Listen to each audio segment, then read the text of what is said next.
விசுவாசத்தினால் நீதிமான் பிழைப்பான். ධර්මිෂ්ඨයා ඇදහිල්ලෙන් ජීවත් වේ. விசுவாசிக்கும் பொழுது தேவனுடைய மகிமையை காண்பான். බාධහන විට දෙවියන් වහන්සේගේ මහිමය දකින්නේය. விசுவாசிக்கிற மனுஷன் பதறான். විශ්වාස කරන මනුෂ්‍යයා කැළඹෙන්නේ නැත. விசுவாசிக்கும் பொழுது எல்லாம் ஆகும். විශ්වාස කරන විට සෑම දෙයක්ම හැකිය. காலை வேளையிலும் கூட මේ උදෑසන කාලයේදී ஆண்டவருடைய சமூகத்துல දෙවියන් වහන්සේගේ මුඛත්වේ விவரிக்க முடியாத காரியம் அவரிடத்துல தான் இருக்கு. අපිට සිතා බලන්න බැරි දේවල් උන්වහන්සේ තුල තිබෙනවා. கிரகிக்க முடியாத காரியமும் அவரிடத்துல தான் இருக்கு. අපිට ගණනය කරන්න බැරි දේවල් උන්වහන්සේ තුල තිබෙනවා. அபூர்வமான காரியம் அவரிடத்துல தான் இருக்கு. අපූර්ව දේවල් උන්වහන්සේ තුල තිබෙනවා. அதை பெற்றுக்கொள்ள வேண்டியது என்னுடைய கடமை. ඒ ලබා ගැනීම අපගේ යුතුයකමයි. ஆண்டவருடைய சமூகத்துல දෙවියන් වහන්සේගේ මුඛත්වේ அதை நான் சொல்லிக்கொண்டே வரேன். ඒ මා කියමින් ඔබට එනවා. அவர் செய்கிறதை அவர் செய்வார். උන්වහන්සේ කරන දේ උන්වහන්සේ කරයි. நான் செய்கிறதை நான் செய்யும். මා කළ යුතු දේ මා කරන්නේ මේ. அப்ளிகேஷனை கொடுக்கிறது நான். ඇප්ලිකේෂන් එක දෙන්නේ මම. ஜெபிக்கிறது நான். යාඥා කරන්නේ මම. கேட்கிறது நான். ඉල්ලන්නේ මම.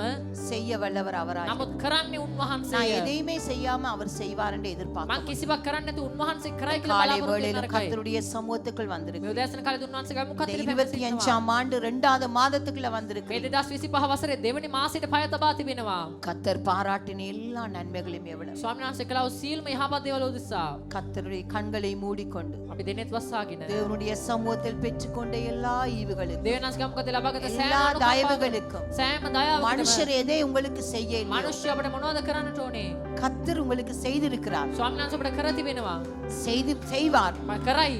இனிமேலும் செய்வார். ඉන් මතුවත් කරයි. தேவனை நோக்கி பார்க்கிற மனுஷனுடைய முகத்தை දෙවියන් වහන්සේගේ මුහුණ දිහා ඔබ බලන්න. அவர் பிரகாசிக்க பண்ணுவார். වහන්සේගේ මුහුණ இந்த බබලවයි. காலை வேளையில் இந்த ஆராதனை මේ வேளையில் උදෑසන නමස්කාර கர்த்தருடைய වේලාවේ சமூகத்தில் கர்த்தருக்குள்ள எங்களை ஒப்புக் கொடுத்து ස්වාමීන් වහන්සේගේ මුඛතේ ඔබ කැප කර தேவ சமூகத்தில் நன்றி செலுத்துவோம். දෙවියන් වහන්සේගේ මුඛතේ ස්තුති කරමු. உமக்கு நன்றி ஐயா. ස්තුති ස්වාමීනි. தகப்பனே, இந்த வாய்களை திறந்து கர்த்தருக்கு நன்றி දෙවියන් செலுத்துவோம். වහන්සේ ප්‍රශංසා කරමු. நன்றி ஆண்டவரே.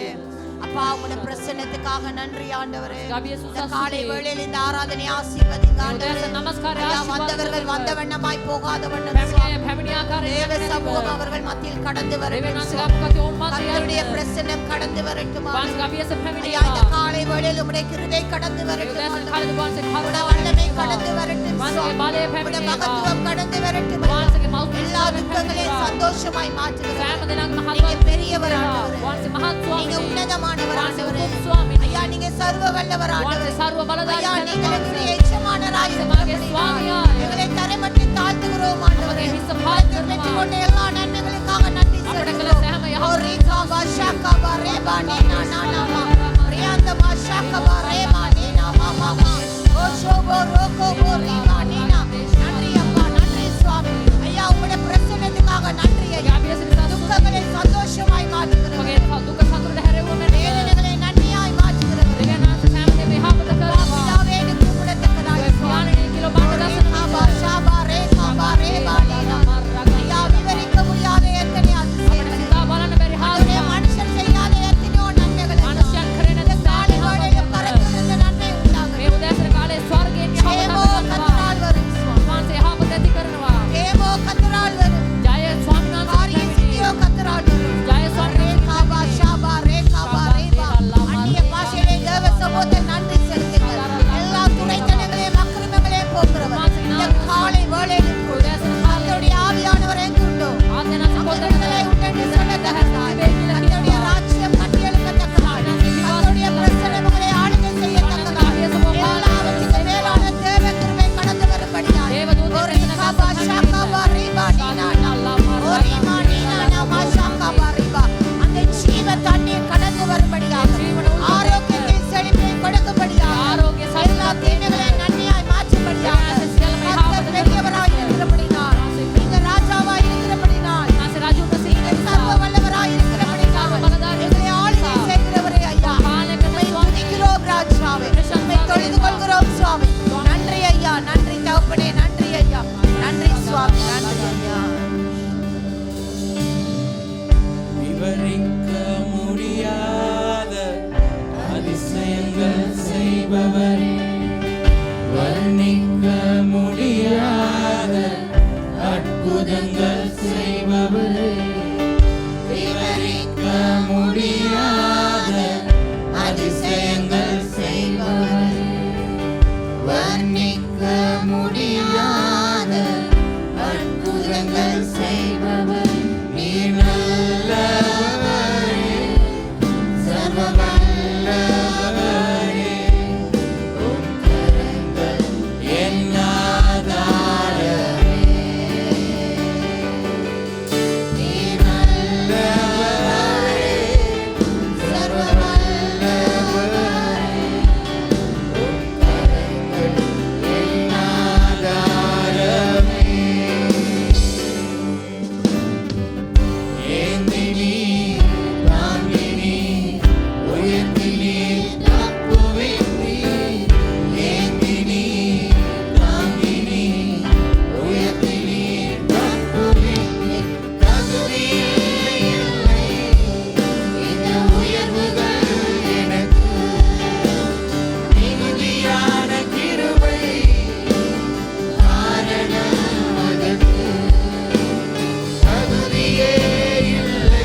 முடிவரை உடனிருப்பேன். தடைகள் வந்தாலும் உம் தரிசனம் நிற்குமே. ஓ தாமதமானாலும் அது நன்மையாய் முடியுமே. தடைகள் வந்தாலும் உம் தரிசனம் நிற்குமே. தாமதமானாலும் அது நன்மையாய் முடியுமே. நீர்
கிருபை கடந்து வரும்படியாக ஜெபிக்கிறேன். கர்த்தருடைய பிரசன்னம் கடந்து வரும்படியாக காலை வேளை ஆசீர்வதிங்க ஐயா.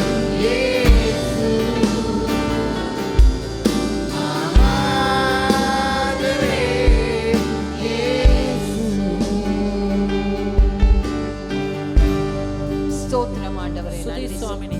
இந்த காலை வேளை ஆசீர்வதிங்க. උදෑසන කාලේ ආශිර්වාද කළ இந்த මෙන්න ஆராதனை நீங்க முகர்ந்து பார்த்தபடி நான் நன்றி. මේ නමස්කාර බෝන් සභ සමග සිටීම නිසා ස්තුතියි. ஆண்டவரே வந்த ஒவ்வொருவரையும் ஆசீர்வதிங்க. පැමිණි සියලු දෙනාම ආශිර්වාද කළ ஆண்டவரே, මෙන්න அவர்கள் வந்த வண்ணமாய் கடந்து ඔවුන් போவார். පැමිණි ආකාරයෙන් නොයන පරිදි இந்த அப்பத்தையும் ரசத்தையும் உட்கொள்ளும் பொழுது ස්වාමී මේ මුද්‍රික පානේ රොටි අනුභව කරන විට ஆண்டவரே சுக பலம் ஆரோக்கியத்தை பெற்றுக்கொள்ள සුවය ආරෝග්‍ය ශක්තිය උන් ලබා ගන්න. ஆண்டவரே வருகிற நாட்கள் கர்த்தருடைய வல்லமையை பெற்றுக்கொள்ள එන්නව දින දී ස්වාමීන් වහන්සේගේ බලය ලබා ගන්න. அவர்கள் மத்தியில் பெரிதான சாட்சியை ඔවුන් මැදේ මහත් සාක්ෂීන්ද ஆண்டவரே உம்முடைய கிருபை அவர்களை தாங்கட்டும். වහන්සේ කරුණාව ඔවුන් උසුලන இந்த සේක්වා. நாளை ஆலயத்துக்குள் கடந்து வர உதவி මේ செய்யும். දවසේදී දේව ගෘහය තුළට එන්නට காலை සැලසුම් வேளையிலும் சுவாமி මේ උදෑසන කාලේ உம்முடைய ස්වාමීනි சுந்தர பிரசன்னம் எங்களை ஆளுகை செய்த වහන්සේගේ අභියස අප පාලනය කරපු නිසා எல்லா துதி கனமாய்மையை செலுத்தி සියලු ස්තුති ප්‍රශංසා මේ වහන්සේට පමණක් පුද කර இயேசுவின் நாமத்தினாலே என்னை தாழ்த்தி உங்களை உயர்த்தி ஜெபிக்கிறேன் நல்ல தகப்பனே. යේසුස් වහන්සේගේ නාමයෙන් අපව යටහත් කර වහන්සේ ඔස්සව යාඥා කරන යහපත් පියාණනි.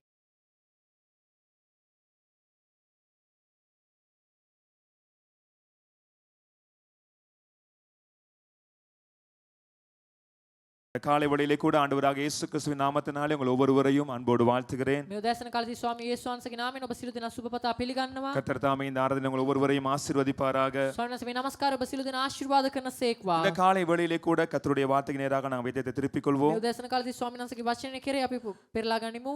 நியாயாதிபதிகளின் புத்தகம் විනිශ්චයකාරයන්ගේ පොත 7ஆம் அதிகாரம் 7 වන පරිච්ඡේදය 1 to 8 வரை உள்ள வசனத்தை நாங்கள் வாசிப்போம். 1 සිට 8 දක්වා. நியாயாதிபதிகள் විනිශ්චයකාරයන්ගේ පොත 7ஆம் அதிகாரம் 7 වන පරිච්ඡේදයේ 1 to 8 வரை உள்ள வசனங்கள். 1 සිට 8 දක්වා පදයන්.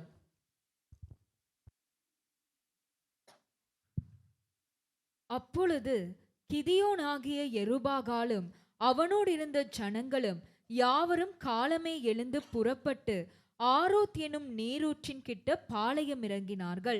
மீதியானியரின் பாளையம் அவனுக்கு வடக்கே மோரே மேட்டிற்கு பின்னான பள்ளத்தாக்கிலே இருந்தது. அப்பொழுது கர்த்தர் கிதியோனை நோக்கி, நான் மீதியானியரை உன்னோடு இருக்கிற ஜனத்தின் கையில் ஒப்பு கொடுக்கிறதற்கு அவர்கள் மிகுதியாயிருக்கிறார்கள். என் கை என்னை ரட்சித்தது என்று இஸ்ரவேல் எனக்கு விரோதமாக வீம்பு பேசுகிறதற்கு இடமாகும். ஆகையால் பயமும் திகிலும் உள்ளவன் எவனோ அவன் திரும்பி கீலேயாத் மலைகளிலிருந்து விரைவாய் ஓடிப்போக கடவன் என்று நீ ஜனங்களின் செவிகள் கேட்க பிரசித்தப்படுத்து என்றார். அப்பொழுது ஜனத்தில் 22,000 பேர் திரும்பி போய்விட்டார்கள். 10,000 பேர் மீதியாயிருந்தார்கள். கர்த்தர் கிதியோனை நோக்கி, ஜனங்கள் இன்னும் அதிகம், அவர்களை தண்ணீர் அண்டைக்கு இறங்கி போக பண்ணு, அங்கே அவர்களை பரீட்சித்து காட்டுவேன். உன்னோடே கூட வரலாம் என்று நான் யாரை குறிக்கிறேனோ அவன் உன்னோடே கூட வர கடவன். உன்னோடே கூட வரலாகாது என்று நான் யாரை குறிக்கிறேனோ அவன் உன்னோடே கூட வராதிருக்க கடவன் என்றார். அப்படியே அவன் ஜனங்களை தண்ணீர் அண்டைக்கு இறங்கி போக பண்ணினான். அப்பொழுது கர்த்தர் கிதியோனை நோக்கி, தண்ணீரை ஒரு நாய் நக்கும் பிரகாரமாக அதை தன் நாவினாலே நக்குகிறவன் எவனோ அவனை தனியேயும், குடிக்கிறதற்கு முழங்கால் ஊன்றி குனிகிறவன் எவனோ அவனை தனியேயும் நிறுத்து என்றார். தங்கள் கையால் அள்ளி தங்கள் வாய் கெடுத்து நக்கிக் கொண்டவர்களின் லக்கம் 300 பேர். மற்ற ஜனங்கள் எல்லாம் தண்ணீர் குடிக்கிறதற்கு முழங்கால் ஊன்றி குனிந்தார்கள். அப்பொழுது கர்த்தர் கிதியோனை நோக்கி, நக்கி குடித்த அந்த 300 பேராலே நான் உங்களை ரட்சித்து மீதியானியரை உன் கையில் ஒப்பு கொடுப்பேன். மற்ற ஜனங்கள் எல்லாரும் தங்கள் தங்கள் இடத்திற்கு போக கடவர்கள் என்றார். ஹல்லேலூயா.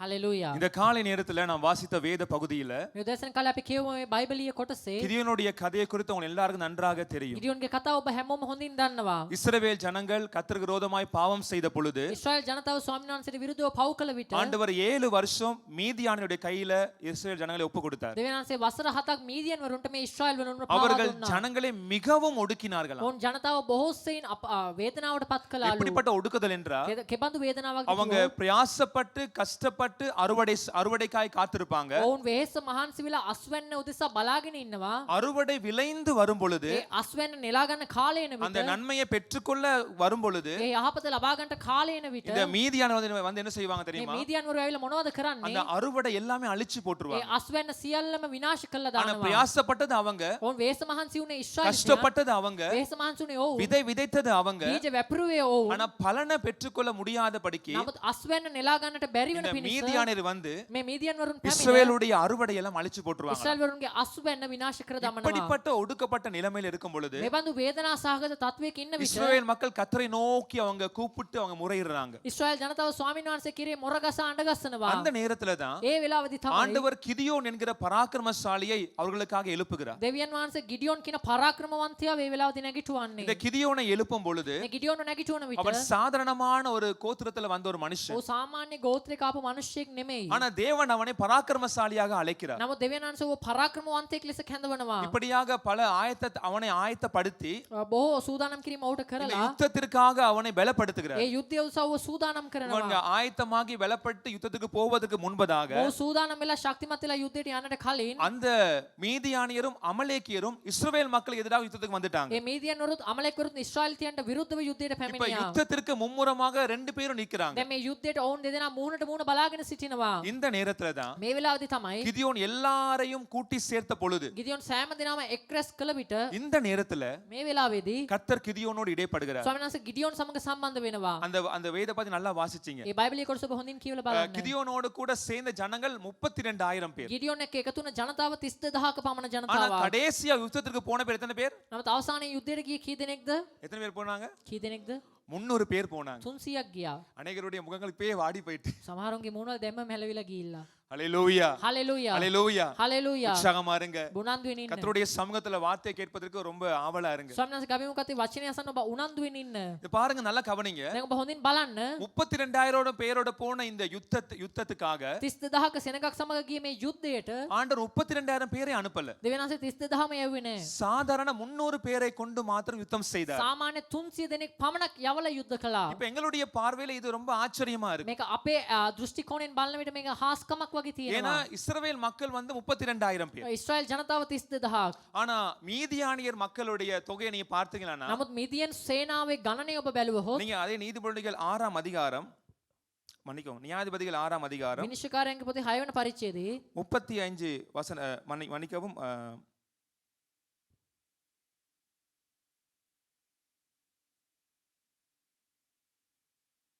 33ஆம் வசனம் வாசி பாருங்க. 33 වන පදේ කියවලා බලමු.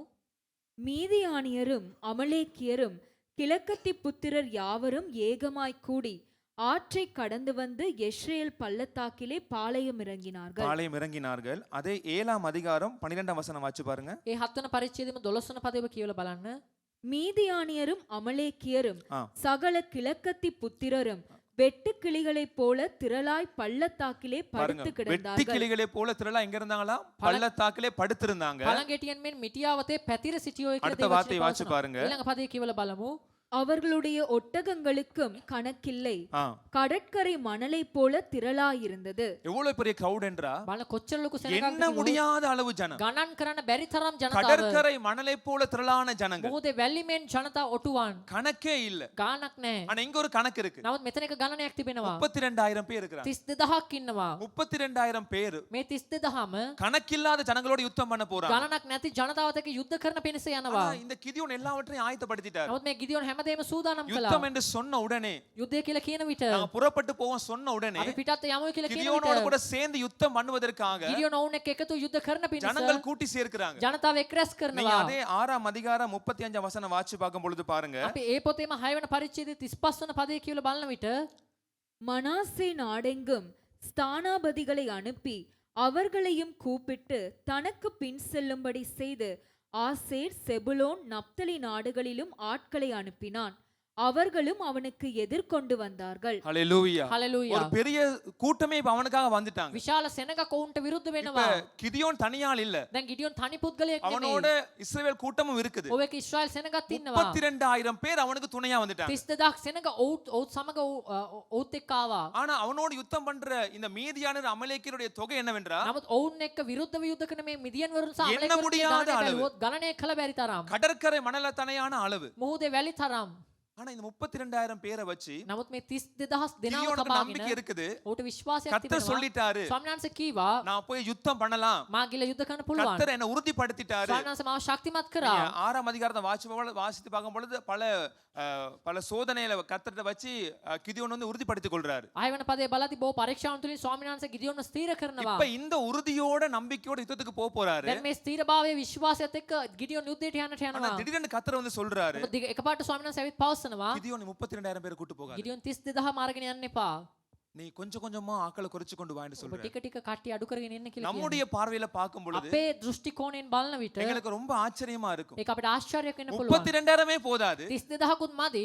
இதுல 300 பேரை கொண்டு මෙතන 300 දෙනෙක් තියාගෙන கடற்கரை மணலத்தனையான மக்களை මොහොතේ වැලි වගේ පෙනෙන ඔටුවන් සෙනග ඉන්න ඒ எப்படி வெற்றி கொள்ள සේනාව முடியும்? කොහොමද ජය ගන්න පුළුවන්? எப்படி மேற்கொள்ள முடியும்? කොහොමද ජය ගන්නට இது ஒரு පුළුවන්? ஆச்சரியமான ஒரு මේක காரியம். ආශ්චර්යමත් இது කාර්යයක්. முடியாத ஒரு காரியம். මේක කරන්න බැරි ஏன்னா දෙයක්. 32000 பேரை குறைச்சிட்டாரு. 32000කුත් දෙවියන් වහන්සේ අඩු කර දැමුවා. 300 பேர் மாத்திரம் தான் இருக்கிறாங்க. 300ක් පමණයි ඉන්නේ. இந்த 300 பேரை வச்சு මේ 300 දෙනාව තබාගෙන தேவன் யுத்தம் செய்ய சொல்றாரு. දෙවියන් වහන්සේ යුද්ධ කරන්න කියනවා. ஏன் ஆண்டவர் இப்படிப்பட்ட காரியங்களை கிதியோனுடைய வாழ்க்கையில குறைக்க அனுமதிக்கிறார்? ඇයි දෙවියන් වහන්සේ මේ බඳු දේවල් ගිදියෝන්ගේ ජීවිතෙන් අඩු කරන්න අනුමත சில කරන්නේ? நேரங்களை பாருங்க ஆட்களை கூட்டி சேர்க்கிறது ரொம்ப கஷ்டம். සමහර විට බලන්න සෙනග එක්රැස් කරන්න හරිම අමාරුයි. இப்ப 2 முறை அறிவித்து சொல்ல வேண்டியதா இருக்குது දැන් ஆட்களுக்கு. දෙපාරක් දැන්වීම කියන වෙලා இப்ப තියෙනවා. குரூப்லயும் போட வேண்டியதா இருக்குது. දැන් ගෲප් එකේ දාන්න වෙලා තියෙනවා. நாளைக்கு கூட்டம் இருக்கு கட்டாயம் හෙට வாங்கன்னு දේව මේ තියෙන අනිවාර්යෙන් එන්න කියලා. அறிவித்தல சொன்னாலும் கூட දැන්වීම කීවත් அன்னைக்கு அதுக்கு முதல் நாள் குரூப்ல போட வேண்டியதா ඊට இருக்குது. කලින් දවසේ ගෲප් එකේ දාන්න நாளைக்கு ඕනේ. மீட்டிங் இருக்கு. හෙට දේව මේ இந்த டைமுக்கு තියෙනවා. வாங்க. මේ වෙලාවට එන්න. அது சில பேர் கால் பண்ணி கேட்பாங்க. සමහර කෝල් කරලත් අහනවා. நாளைக்கு மீட்டிங் இருக்கிறா හෙට brother. දේව මේ තියෙනවද பாருங்க බ්‍රදර්? ஒரு சாதாரண நம்முடைய ஆலயத்துல ஒரு ஜனங்களை கூட்டுறதுக்கு බලන්න සාමාන්‍ය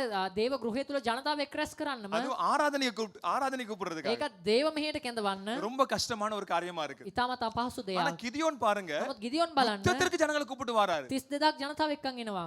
யுத்தம்னா அடுத்தது உயிருக்கு உத்தரவாதம் இல்ல. යුද්ධය කියන්නේ ඊළඟට තමන්ගේ ප්‍රාණයට උත්තරවාදයක් නැහැ. வாழ்வோ சாவோ.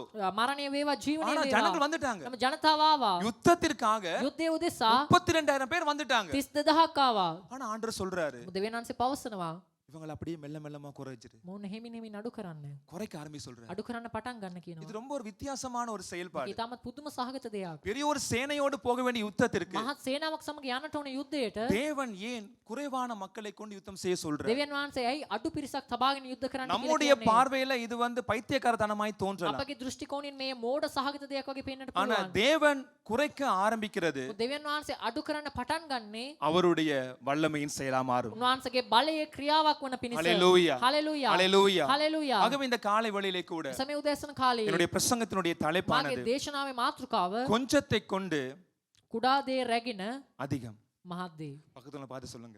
ඔබ ළඟින් අය බලලා කියන්න. கொஞ்சத்தை கொண்டு කුඩා දේගෙන அதிகம் சொல்லுங்க. මහත් දේ. நல்லா தட்டி சொல்லுங்க. මට இந்த சில තට්ටු பேர் කරලා කියන්න. கண்ணு திறக்கறாங்களே இல்ல, வாய் திறக்கறாங்களே இல்ல. நல்லா தட்டி சொல்லுங்க.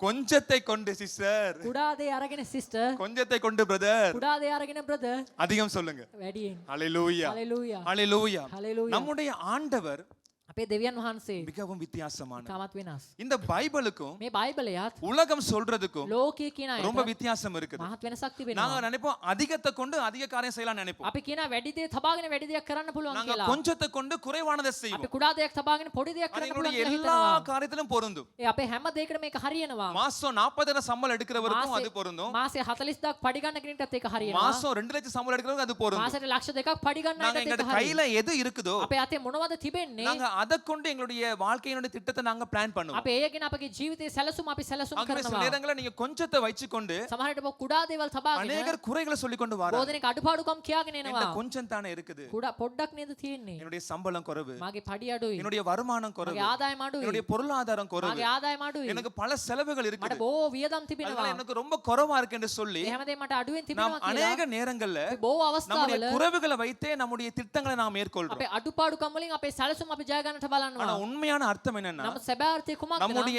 நம்ம 40,000 சம்பாதிச்சாலும் இருக்கிற அதே பிரச்சனை தான். අපි 40000 කම්ම කරද්දී තියෙන ඒ ප්‍රශ්න ටිකම තමයි. 2 லட்சம் உழைக்கிற ஆளுக்கு இருக்குது அதே பிரச்சனை தான். ලක්ෂ 2ක කම්ම කරන කෙනාට ඒ ප්‍රශ්නම තමයි 40,000 තියෙන්නේ. சம்பாதிக்கிறவரும் அதே பிரச்சனை தான் அவர் ஃபேஸ் பண்றாரு. 40000ක් තියෙන කෙනාට ඒ ප්‍රශ්නම තමයි මුහුණ 2 දෙන්නේ. லட்சம் உழைக்கிறவரும் அதே பிரச்சனை தான் அவர் ලක්ෂ ஃபேஸ் 2ක பண்றாரு. කම්ම කරන අයටත් ඒ ප්‍රශ්න அதனால තමයි நம்முடைய මුහුණ குறைவுகளை දෙන්නේ. வச்சுக்கொண்டு ඒ නිසා අපේ අඩුපාඩුකම් நாம் තබාගෙන அநேக நேரங்கள்ல අපි බොහෝ අවස්ථාවල நம்முடைய தீர்மானங்கள் தவறாக மாறுகிறது. අපගේ තීරණයන් වැරදි සහගත ஆனா சில වෙනවා. நேரங்களை பாருங்க සමහර අවස්ථාවල ඔබ බලන්න ஆண்டவர் குறைவை கொண்டுதான் දෙවියන්සේ අඩුපාඩුකම රැගෙන තමයි மகிமையான காரியங்களை செய்திருக்கிறார். මහිමාන්විත දේවල් කරන්නේ. அவரால முடியும். උන්වහන්සේට හැකි எந்த இடத்துல குறைவா இருக்குதோ කොතැනද අඩුපාඩුව තිබෙන්නේ அந்த இடத்துல அவருடைய கிரியையை வெளிப்படுத்த முடியும். එතන උන්වහන්සේගේ ක්‍රියාව හෙළිදරව් කරන්න පුළුවන්. மத்தேயு 14:15 அதிகாரத்துல 2 சம்பவம் நடக்குது. මතෙව් 14:15 සිදුවීම් දෙකක් සිදු වෙනවා. 2 சம்பவமும் ஒரே சம்பவம் தான். සිදුවීම් දෙකම එකම සිදුවීම තමයි. மத்தேயு 14 அதிகாரத்துல මතෙව් 14 වන இயேசு පරිච්ඡේදයේ கிறிஸ்து 5000 பேரை போஷிக்கிறார். යේසුස් ක්‍රිස්තුස් වහන්සේ 5000කට පෝෂණය அதே කරනවා. 15 அதிகாரத்துல ඒ 15 වන පරිච්ඡේදයේ இயேசு கிறிஸ்து 4000 பேரை போஷிக்கிறார். 4000කට උන්වහන්සේ පෝෂණය කරනවා. இந்த எங்களுக்கு எல்லாருக்குமே அந்த 5000 பேரை போஷித்த சம்பவம் நன்றாக தெரியும். අපි හැමෝටම මේ 5000කට කන්ට දී දුන්න ඒ සිදුවීම දන්නවා. இப்போ நான் உங்களுக்கு ஒரு கணக்கு வைக்க போறேன். මම ඔබට ගණනයක් තබන්න යනවා. இப்போ இந்த நான் சொல்ற நல்ல கவனமா கேட்டு මම කියන දේ බොහොඳින් අවධානය යොමු කරලා நீங்களே பதில சொல்லுங்க. ඔබම මට පිළිතුරු දෙන්න. சரியா? இந்த வேத வார்த்தையை வாசித்து உங்களுக்கு இலகுவா விளங்கும் பாருங்க. බයිබලයේ පදේ කියොත් ඔබට තේරුම් ගන්න පුළුවන්. மத்தேயு 16 அதிகாரம் මතෙව් 14 වන පරිච්ඡේදයේ 9-10 வாசிச்சு பாருங்க. 9-10 நான் கேட்கிற போற கேள்விக்கு பதில் இங்க இருக்கு. මම අහන්න යන ප්‍රශ්නෙට උත්තරේ මෙතන நல்லா තියෙනවා. கவனிங்க. බලන්න. மத்தேயு 16 9-10. 16 தாசிய. මතෙව් 16 9 සහ 10. இன்னும் நீங்கள் உணரவில்லையா?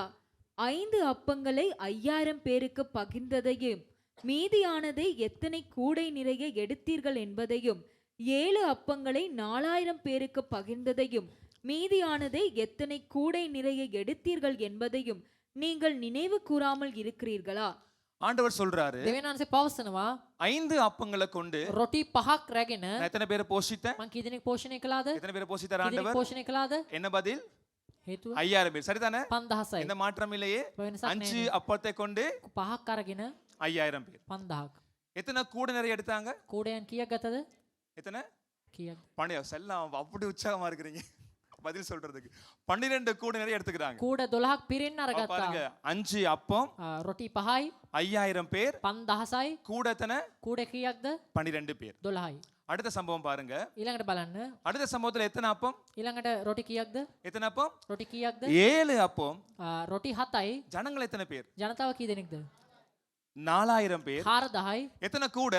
කූඩ කීයක්ද? 7 கூட. කූඩ 7ක්. 5 அப்பம் 5000 பேர் 12 கூட. රොටි 5යි 5000යි කූඩ 12යි. 7 அப்பம் 4000 பேர் 7 கூட. රොටි 7යි 4000යි කූඩ 7යි. இதுல எது சரியா பார்த்தா கூட நிறைய வந்திருக்கணும், எத்தனை பேரை ஆண்டவர் போஷித்திருக்கணும்? මේක හරිනම් මොකක්ද වැඩියෙන් එන්නට තියෙනවනේ දෙවියන්වහන්සේ කී දෙනෙක් හරිනම් පෝෂණය කළා තියෙන්න ඕනේද? 7 அப்பம் இருந்தனா රොටි 7ක් තියෙනවා. ஆண்டுடைய போஷிக்கிறவங்க எத்தனை பேரா இருந்திருக்கணும்? දෙවියන්වහන්සේ පෝෂණය කරන අය කී දෙනෙක් වෙන්න ඕනේද? அது ரொம்ப தொகை பெருசா මේ இருந்திருக்கணும். තොගේ ටිකක් වැඩි වෙන්නට ඕනේ. மீதியான கூட எத்தனை இருந்திருக்கணும்? ඉතුරු කූඩ කීයක් තියෙන්න ඕනේද? அதாவது ஒரு தொகை வரும், அந்த 7க்கு மேல தொகை வரும். ඒ 4ට වඩා ගාණක් ஆனா කියනවා. பாருங்க 5 குறைவானது. නමුත් බලන්න 5 අඩුයි. ஆனா இந்த 4000த்தை விட නමුත් ඒ 4000ට වඩා 1000 எக்ஸ்ட்ரா போஷிக்கப்படுது. 1000ක් වැඩියෙන් පෝෂණය කරනු அது ලැබෙනවා. மாத்திரமல்ல, ඒ විතරක් නෙමෙයි. எத்தனை கூட? කූඩ කීයක්ද? 12 கூட. කූඩ 12ක්. நான் என்ன சொல்ல வாரேன்னா, මොනවද ඔබට කියන්නේ? தேவனுக்கு දෙවියන් වහන්සේට குறைவானதை கொண்டு අඩු දේ රැගෙන அதிகமானதை செய்ய முடியும். මහා දේ කරන්න බලවත්. ஹalleluya, හalleluya. ஹalleluya. හalleluya. 5 அப்பம் தான், රොටි 5යි. ஆனா 5000 பேர். නමුත් 5000ක්. இங்க 7 அப்பம் මෙතන රොටි 7යි. 4000 பேர். නමුත් 4000යි. மிகுதியானது 12 கூட, ඉතිරි 12යි කූඩයන්. இங்க மிகுதியானது 7 கூட. මෙතන ඉතිරි කූඩයන් அப்ப 7යි. நம்முடைய தேவனால முடியும் එහෙනම් අපේ දෙවියන් වහන්සේට පුළුවන් குறைவானதை கொண்டு අඩු දේ ගෙන அவரால் அதிகமானதை செய்ய වහන්සේට முடியும். මහත් බලවත් දේවල් කරන්න அப்ப நான் පුළුවන්. திரும்பி இந்த கிதியோன் சம்பவத்துக்கு வரும் பொழுது பாருங்க, අපි නැවත මේ ගිඩියෝන්ගේ සිදුවීමට හැරී බලද්දි நான் சொன்ன බලන්න நம்முடைய பார்வையில இது பைத்தியக்கார தனம் தான். මං කියද අපේ දෘෂ්ටි කෝණයෙන් මේ මෝඩකමක් என்ன තමයි. முடியாத ஜனங்களை மேற்கொள்வதற்கு ගණන් කරන්න බැරි ජනතාව ජය ගන්න 32000 பேர் போதாது. 32000ක් මදි. ஆனா தேவன் குறைக்கிறார். දෙවියන් වහන්සේ අඩු කරනවා. ஏன் ஆண்டவர் ඇයි දෙවියන් වහන්සේ கிதியோனுடைய வாழ்க்கையில ගිඩියෝන්ගේ ජීවිතයේ குறைவை அனுமதிக்கிறார்? අඩුපාඩුකම අනුමත කරන්නේ? அதே வண்ணமாக ඒ වගේම இந்த காலை මේ ஆராதனை උදෑසන කාලේ இந்த சம்பவத்தோடு கூட මේ සිදුවීම සමග எங்களுடைய வாழ்க்கையை நான் ஒப்பிட்டு பேச අපේ போறேன். ජීවිතයේ අපි සංසන්දනය කර කතා කරන්න ஆண்டவரும் යනවා. சில நேரங்கள்ல දෙවියන් වහන්සේ සමහර எங்களோட අවස්ථාවල வாழ்க்கையில சில குறைகளை அனுமதிக்கிறார், අපේ ජීවිතේ යම් අඩුපාඩුකම් අනුමත சில කරනවා. குறைவுகளை அனுமதிக்கிறார், සමහර අඩුපාඩුකම් අනුමත சில කරනවා. கொஞ்சத்தை ஆண்டவர் அனுமதிக்கிறார். සමහර කුඩා පොඩි දේවල් අනුමත කරනවා. ஏன் ஆண்டவர் ඇයි දෙවියන් වහන්සේ எங்களோட வாழ்க்கையில குறைவுகளையும் අපේ ජීවිතයේ අඩුපාඩුකම சில கொஞ்சங்களையும் සමහර කුඩා දේවල් அவர் අனுமதிக்கான காரணம் என்ன? අනුමත කරන්න හේතුව කුමක්ද? முதலாவது பாருங்க, ප්‍රථමයෙන් බලන්න. தேவன் ஏன் දෙවියන් වහන්සේ ඇයි எங்களோட வாழ்க்கையில குறைவுகளை அனுமதிக்கிறார்? අපේ ජීවිතයේ අඩුපාඩුකම් අනුමත කරන්නේ? நீங்க அதே 7ஆம் அதிகாரம் ඒ 7 වන පරිච්ඡේදයේ 2ஆம் வார்த்தையை வாசி பாருங்க. දෙවන පදය. அப்பொழுது கர்த்தர் கிதியோனை நோக்கி, நான் மீதியானியரை உன்னோடு இருக்கிற ஜனத்தின் கையில் ஒப்பு கொடுக்கிறதற்கு அவர்கள் மிகுதியாயிருக்கிறார்கள். என் கை என்னை ரட்சித்தது என்று இஸ்ரவேல் எனக்கு விரோதமாக வீம்பு பேசுகிறதற்கு இடமாகும். ஹல்லேலூயா. හලෙලූයා. ஏன் ஆண்டவர் இந்த இடத்துல இந்த வார்த்தையை சொல்றார் என்றால், ඇයි දෙවියන් වහන්සේ මෙතන මේ වචනේ කියන්නේ இந்த කියලා බැලුවොත් இஸ்ரவேல் ஜனங்களை ஆண்டவர் ரொம்ப அதிகமா நேசிச்சார். මේ ඊශ්‍රායල් ජනතාවට දෙවියන් වහන්සේ බොහෝ සෙයින් ප්‍රේම කළා. நீங்க இந்த அவனோட வாழ்க்கை வரலாறு பார்த்தனா ඔවුන්ගේ ජීවිත ඉතිහාසය දිහා எத்தனையோ முறை அவருக்கு விரோதமா துரோகம் செய்தாங்க, බොහෝ අවස්ථාවල උන්වහන්සේට විරුද්ධව அவங்க பாவம் செய்தாங்க. උන් පව් කළා. ஆனா ஒவ்வொரு முறையும் නමුත් සෑම වතාවකම தேவன் அவங்களுக்கு மன்னிப்பு கொடுத்தார், දෙවියන් වහන්සේ උන්ට කමාව දුන්නා. அவங்களுக்கு மீட்பு උන්ට கொடுத்தார், මෙදීම දුන්නා. அவங்களை ரட்சிக்கும்படியாக උන්ට ගලවා ගන්න පිණිස பல பராக்கிரமசாலிகள் எழும்ப பண்ணி அவங்களை காப்பாற்றினார். බොහෝ පරාක්‍රමවන්තයන් නැගිටුවා. උන් මිදෙව්වා. அப்படி ஆண்டவர் பல காரியங்களை செய்திருந்தாலும் கூட එසේ දෙවියන් වහන්සේ බොහෝ දේවල් කර இந்த තිබුණා. இடத்துல ஒரு வார்த்தையை சொல்றாரு பாருங்க. මෙතන එක් දෙයක් උන්වහන්සේ පවසනවා. அப்பொழுது கர்த்தர் கிதியோனை நோக்கி, එවිට ස්වාමීන් වහන්සේ ගිඩියොන් දෙස බලා, நான் மீதியானியரை உன்னோடு இருக்கிற ஜனத்தின் கையில் ஒப்பு கொடுக்கிறதுக்கு මා මීදියානුවරුන් ඔබ ඉන්න සෙනගට පාවා නොදෙන පිණිස அவர்கள் மிகுதியா இருக்கிறார்கள். ඔවුන් ඊශ්‍රායල් මට විරුද්ධව සිටින්නේය. அதனால அவங்க ஒரு வார்த்தை சொல்லுவாங்க. උන්වහන්සේ වචනයක් කියනවා. என்ன தெரியுமா சொல்லுவாங்க? මොනවද කියන්නේ? என்னுடைய கையும் මාගේ අතත් இந்த ரட்சிப்பு எனக்கு கொடுத்தது என்று சொல்லி අප ගැලවේයයි කියනවා ඇත. என்ன பேசுவாங்களா? මොනවද උන් කතා කරන්නේ? என்ன பேசுவாங்க? මොනවද කතා කරන්නේ? வீம்பு பேசுவாங்க. විරුද්ධව අහංකාර වී කතා ஏன் කරනවා. ஆண்டவர் குறைவை கொடுக்கிறார் தெரியுமா? ඇයි දෙවියන් වහන්සේ අඩුපාඩුකම அவர் දෙන්නේ? குறைவை அனுமதிக்கான காரணம் උන්වහන්සේ අඩුපාඩුකම අනුමත කරන්න හේතුව அவருக்கு நம்மை குறித்து நன்றாக தெரியும். උන්වහන්සේ අපි ගැන හොඳ ආකාරයෙන්ම දන්නවා. அவர் நேசிக்கிறார், உண்மைதான். උන්වහන්සේ අපිට ප්‍රේම කරන ඇත්ත ஜனங்களை තමයි. மீட்கிறபடியாக ரட்சகர் அனுப்பினார், உண்மைதான். ජනතාව මුදවන්න පිණිස ගැලම්කරු යවුව ඇත්ත ஆனா තමයි. ஏன் அந்த குறைவை கொண்டு வரார் தெரியுமா? ඇයි ඒ අඩුපාඩුකම ගෙනෙන්නේ කියලා ඔබ දන්නවාද? நம்முடைய வாழ்வை குறித்து අපගේ ජීවිතය நாம் ගැන எப்படிப்பட்டவர்களாய் மாறுவோம் சொல்லி අපි කෙබඳු අය ලෙස වෙනමාද කියලා அவருக்கு நன்றாக தெரியும். ඔහු හොඳින් දන්නවා. எப்படியும் கட்டாயம் தெரியும். කොහොමද ඔහු හොඳින්ම நான் දන්නවා. இஸ்ரவேல் மக்களை எப்படி நான் ஜெயிக்க வைப்பேன் என்று ඊශ්‍රායල් தெரியும். ජනතාව මම කොහොමද ජයග්‍රහණයට இந்த පමුණුවන්නේ யுத்தத்துல அவங்க කියලා வெற்றி දන්නවා. பெற்ற பிறகு මේ යුද්ධය අපි ජයගත්තයින් පසුව அவங்களுக்குள்ள ஒன்று வர ஆரம்பிக்கும். ඔවුන් තුල එක් දෙයක් එන්නට පටන් என்ன தெரியுமா ගන්නවා. வர ஆரம்பிக்கும்? මොනවද එන්න පටන් ගන්නේ? 32,000 பேரோட நான் வின் பண்ணோம். 32000ක් එක්ක අපි ජයගත්තා. நாங்க தான் ஜெயித்தோம். අපි තමයි இது ජයගත්තේ. எங்களுடைய பலத்தினால உண்டானது. මේක අපේ ශක්තියෙන් උන දෙයක්. அப்படி என்று சொல்லி එහෙම කියලා நம்மை குறித்தே பெருமை பாராட்டுகிற ஒரு இருதயம் අපි කෙනම අහංකාර පාරාට්ටු කරගන්න அவர்களுக்குள்ளே வரக்கூடாது. ඔවුන් තුල එන්නට නරකයි. பெருமை அவங்களோட வாழ்க்கையில வரக்கூடாது. අහංකාරකම ඔවුන්ගේ ජීවිතේ එන්නට அவங்க නරකයි. முழுமையாக கர்த்தரையே சார்ந்து அவங்க யுத்தம் பெற்றுக் கொள்ளணும். ඔවුන් මුළුමනින්ම ස්වාමින් වහන්සේ දෙස සිටම ජයග්‍රහණය ලබා ගන්නට ඕනේ. அந்த நோக்கத்தோடு ඒ අරමුණත් සමග ஆண்டவர் குறைவு அனுமதிக்கிறார். දෙවියන් වහන්සේ අඩුපාඩුකම අනුමත எனக்கு කරනවා. தெரியும். ඔබ දන්නවා. தேவனுக்கு எங்களோட வாழ்க்கையில දෙවියන් වහන්සේ අපේ நாங்க ජීවිතේ ஆசீர்வாதம் வந்த பின்பதாகவும் ආශිර්වාදයේ පැමිණෙන් පසුව நாங்க குறைவு வந்த பின்பதாகவும் අඩුපාඩුකම් පැමිණෙන් நாம் පසුව எப்படியாய் மாறுவோம் என்பதை குறித்து කෙබඳුද වෙනස් වෙන්නේ කියලා அவருக்கு நன்றாக தெரியும். උන්වහන්සේ හොඳින් දන්නවා. தேவனுக்கு දෙවියන් எங்களை වහන්සේට குறித்து அவருக்கு சொல்ல தோன்ற அவசியமே இல்லை. අපි ගැන කියන්න අවශ්‍යතාවයක් නැහැ. அதனால தான் பாருங்க யோவான் எழுதின சுவிசேஷ ඒ புத்தகம் නිසා තමයි යෝහන් ලියව සුභාරංචි පොතේ 2ஆம் அதிகாரம் දෙවන පරිච්ඡේදයේ 24 25 வார்த்தையை வாசிச்சு பாருங்க. 25 26 இயேசு කියලා கிறிஸ்து බලමු. குறித்து ஒரு அழகான ஒரு வார்த்தை යේසුස් சொல்லப்பட்டிருக்கிறது. ක්‍රිස්තුස් වහන්සේ ගැන අලංකාර වචනයක් සඳහන් වී තිබෙනවා. அப்படி இருந்தும் இயேசு எல்லாரையும் அறிந்திருந்தபடியால் அவர்களை நம்பி இணங்கவில்லை. பாருங்க, எல்லாரையும் அறிந்திருக்கிறாரு. බලන්න උන්වහන්සේ සියල්ල දැන ஆனா සිටිනවා. எல்லாரையும் நம்பல. හැමදේම විශ්වාස කරේ නැහැ. அவருக்கு தெரியும். උන්වහන්සේ දන්නවා. நான் உனக்கு ஒரு நன்மை செஞ்சேனா, මම අපිට යහපතක් කළහොත් நான் உன்னுடைய வாழ்க்கையில ஒரு காரியம் செய்தனா, ඔබගේ ජීවිතේම යමක් நீ කළහොත් எப்படியாய் மாறுவ என்று ඔබ කෙසේද වෙනස් වෙන්නේ කියලා ஆண்டவருக்கு நன்றாய் தெரியும். දෙවියන් වහන්සේ හොඳින් දන්නවා. அதோடு கூட கீழே வாசிச்சு பாருங்க. ඊළඟ පදේ කියවල බලමු.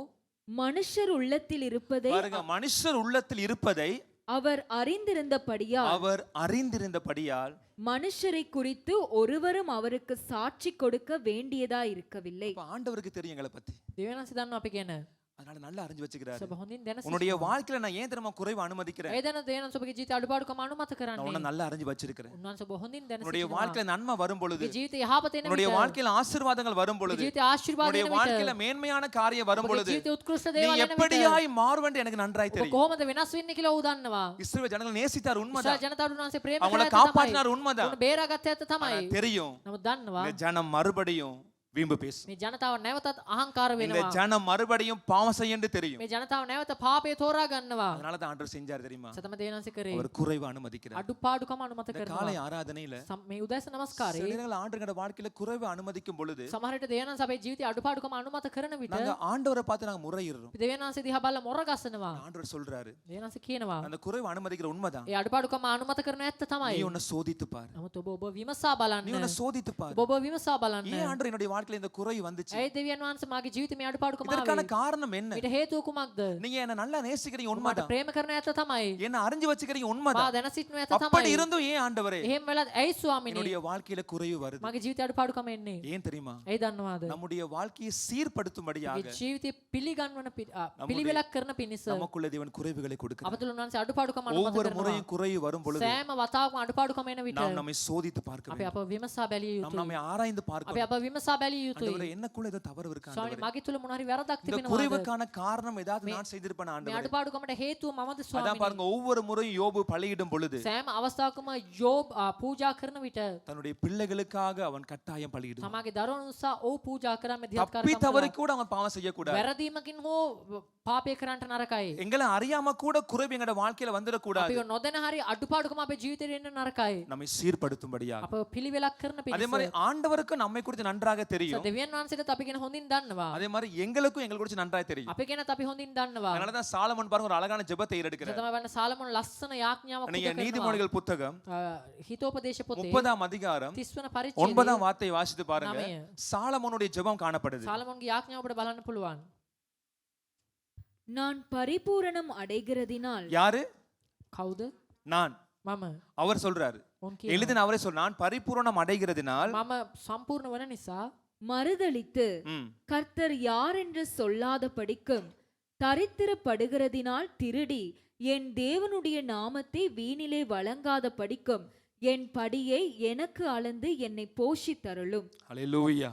හලෙලූයා. ஒரு நேர்த்தியான அழகான ஜெபம். අලංකාර නිහතමානී ஏன்னா යාඥාව. சாலமோனுக்கு தெரியும், සාලමෝන් දන්නවා. அவனை பற்றி நன்றாய் தெரியும். ඔබ ගැන හොඳ දන්නවා. யாரோ சொல்ல வேண்டிய அவசியம் කවුරුත් இல்லை. කියන්න අවශ්‍ය නැහැ. உங்களை பத்தி உங்களுக்கு நல்லா தெரியும். ඔබ ගැන ඔබ හොඳින් நான் දන්නවා. எப்படியா மாறுவேன்? මම කෙසේද වෙනස් என்னுடைய වෙන්නේ? சூழ்நிலை வரும் பொழுது, මාගේ වාතාවරණය எனக்கு ஒரு විට போராட்டம் வரும் பொழுது, මට පොර බැඳීමක් ஒரு එන විට, காரியம் வரும் பொழுது, කාර්යයක් என்னுடைய එන විට, சுபாவங்கள் எப்படியா மாறும் என்று අපේ சொல்லி ස්වභාවයන් කෙසේද වෙනස් වෙන්නේ කියලා எங்களுக்கு எங்களை குறித்து நன்றாய் தெரியும். අපට අප ගැන හොඳින්ම දන්නවා. சாலமோனுக்கு தெரியும். සාලමෝන් හොඳින් ஆண்டவரே දන්නවා. நல்லா blessing வரும் பொழுது ස්වාමීනි හොඳින් ආශිර්වාදයෙන් එන විට நான் உங்களை யார் என்று கேள்வி கேட்க கூடாது. වහන්සේ කවුද කියලා අසන්න அதே மாதிரி நான் නරකයි. தரித்திரன் ஆகும் பொழுது ඒ වගේම මං දිලින් දෙක්වන විට என் நிமித்தமா உங்களோட நாமம் வீணாய் வழங்கப்படக்கூடாது. මානිමිතන වහන්සේගේ නාමය දූෂණය அதனால වෙන්න நீங்க නරකයි. என்ன போஷிங் ஆண்டவரே, වහන්සේ මා පෝෂණය කළ எனக்கு මැනව அளந்து தாங்க என்று சொல்லி මට දෙන්න කියලා அவர் ஜெபம் பண்றார். යාඥා அப்ப කරනවා. ஏன் ஆண்டவர் எங்களோட வாழ்க்கையில ඇයි දෙවියන් වහන්සේ අපගේ அவர் ජීවිතේ குறைவுகள் அனுமதிக்கிறார் වහන්සේ என்றால் අඩුපාඩුකම් අනුමත කරන්න நம்முடைய කිව්වොත් வாழ்வை අපගේ சீர்படுத்தும்படியாக ජීවිතේ පිළිවෙලක් කරන පිණිස அவருக்கு நம்மை குறித்து நன்றாக தெரியும். වහන්සේ අප ගැන හොඳින් දන්නවා. நம்ம எப்படிப்பட்டவளாய் மாறிடும். කෙබඳු අයද වෙනස් ஒரு වෙන්නේ. ஆசீர்வாதம் வந்த உடனே ආශිර්වාදයක ආගමන් எங்களுடைய வாழ்க்கை தரம் மாறும். අපගේ ජීවිතේ වෙනස් எங்களுடைய වෙනවා. குணங்கள் மாறும். අපේ ස්වභාවය எங்களுடைய වෙනස් சுபாவங்கள் වෙනවා. අපේ மாறும். ගුණාංගයන් அதே වෙනස් மாதிரி ஒரு වෙනවා. ஆசீர்வாதம் இழந்து போகும் பொழுதும் கூட, ඒ වගේම ආශිර්වාදයක් අහිමි කරගන්න அது විට விட்டு போகும் பொழுதும் கூட ඒ අපේ නිවත්ව යන විට எங்களுடைய வாழ்க்கையினுடைய சுபாவங்கள் අපේ மாறும். ජීවිතේ எங்களுடைய ස්වභාවය වෙනස් குணங்கள் වෙනවා. மாறும். අපේ ගුණාංගයන් වෙනස් වෙනවා. அதனால தான் ஆண்டவர் வந்து இஸ்ரவேல் மக்களை வந்து நம்பவே இல்லை. සතම දේවනස ඊශ්‍රායල් ජනතාව විශ්වාස කළේ செங்கடலை கடந்த உடனே துதிச்சு பாடி வந்தாங்க. රතු මූද පහු කරපු ගමන් ප්‍රශංසා කර ගායනා කරමින් ஆனா පැමිණියා. மாரா கிட்ட வந்ததுமே முறுமுறுக்க නමුත් ஆரம்பிச்சாங்க. මාරා ළඟට ආපු ගමන් කොඳුරන්න පටන් ගත්තා.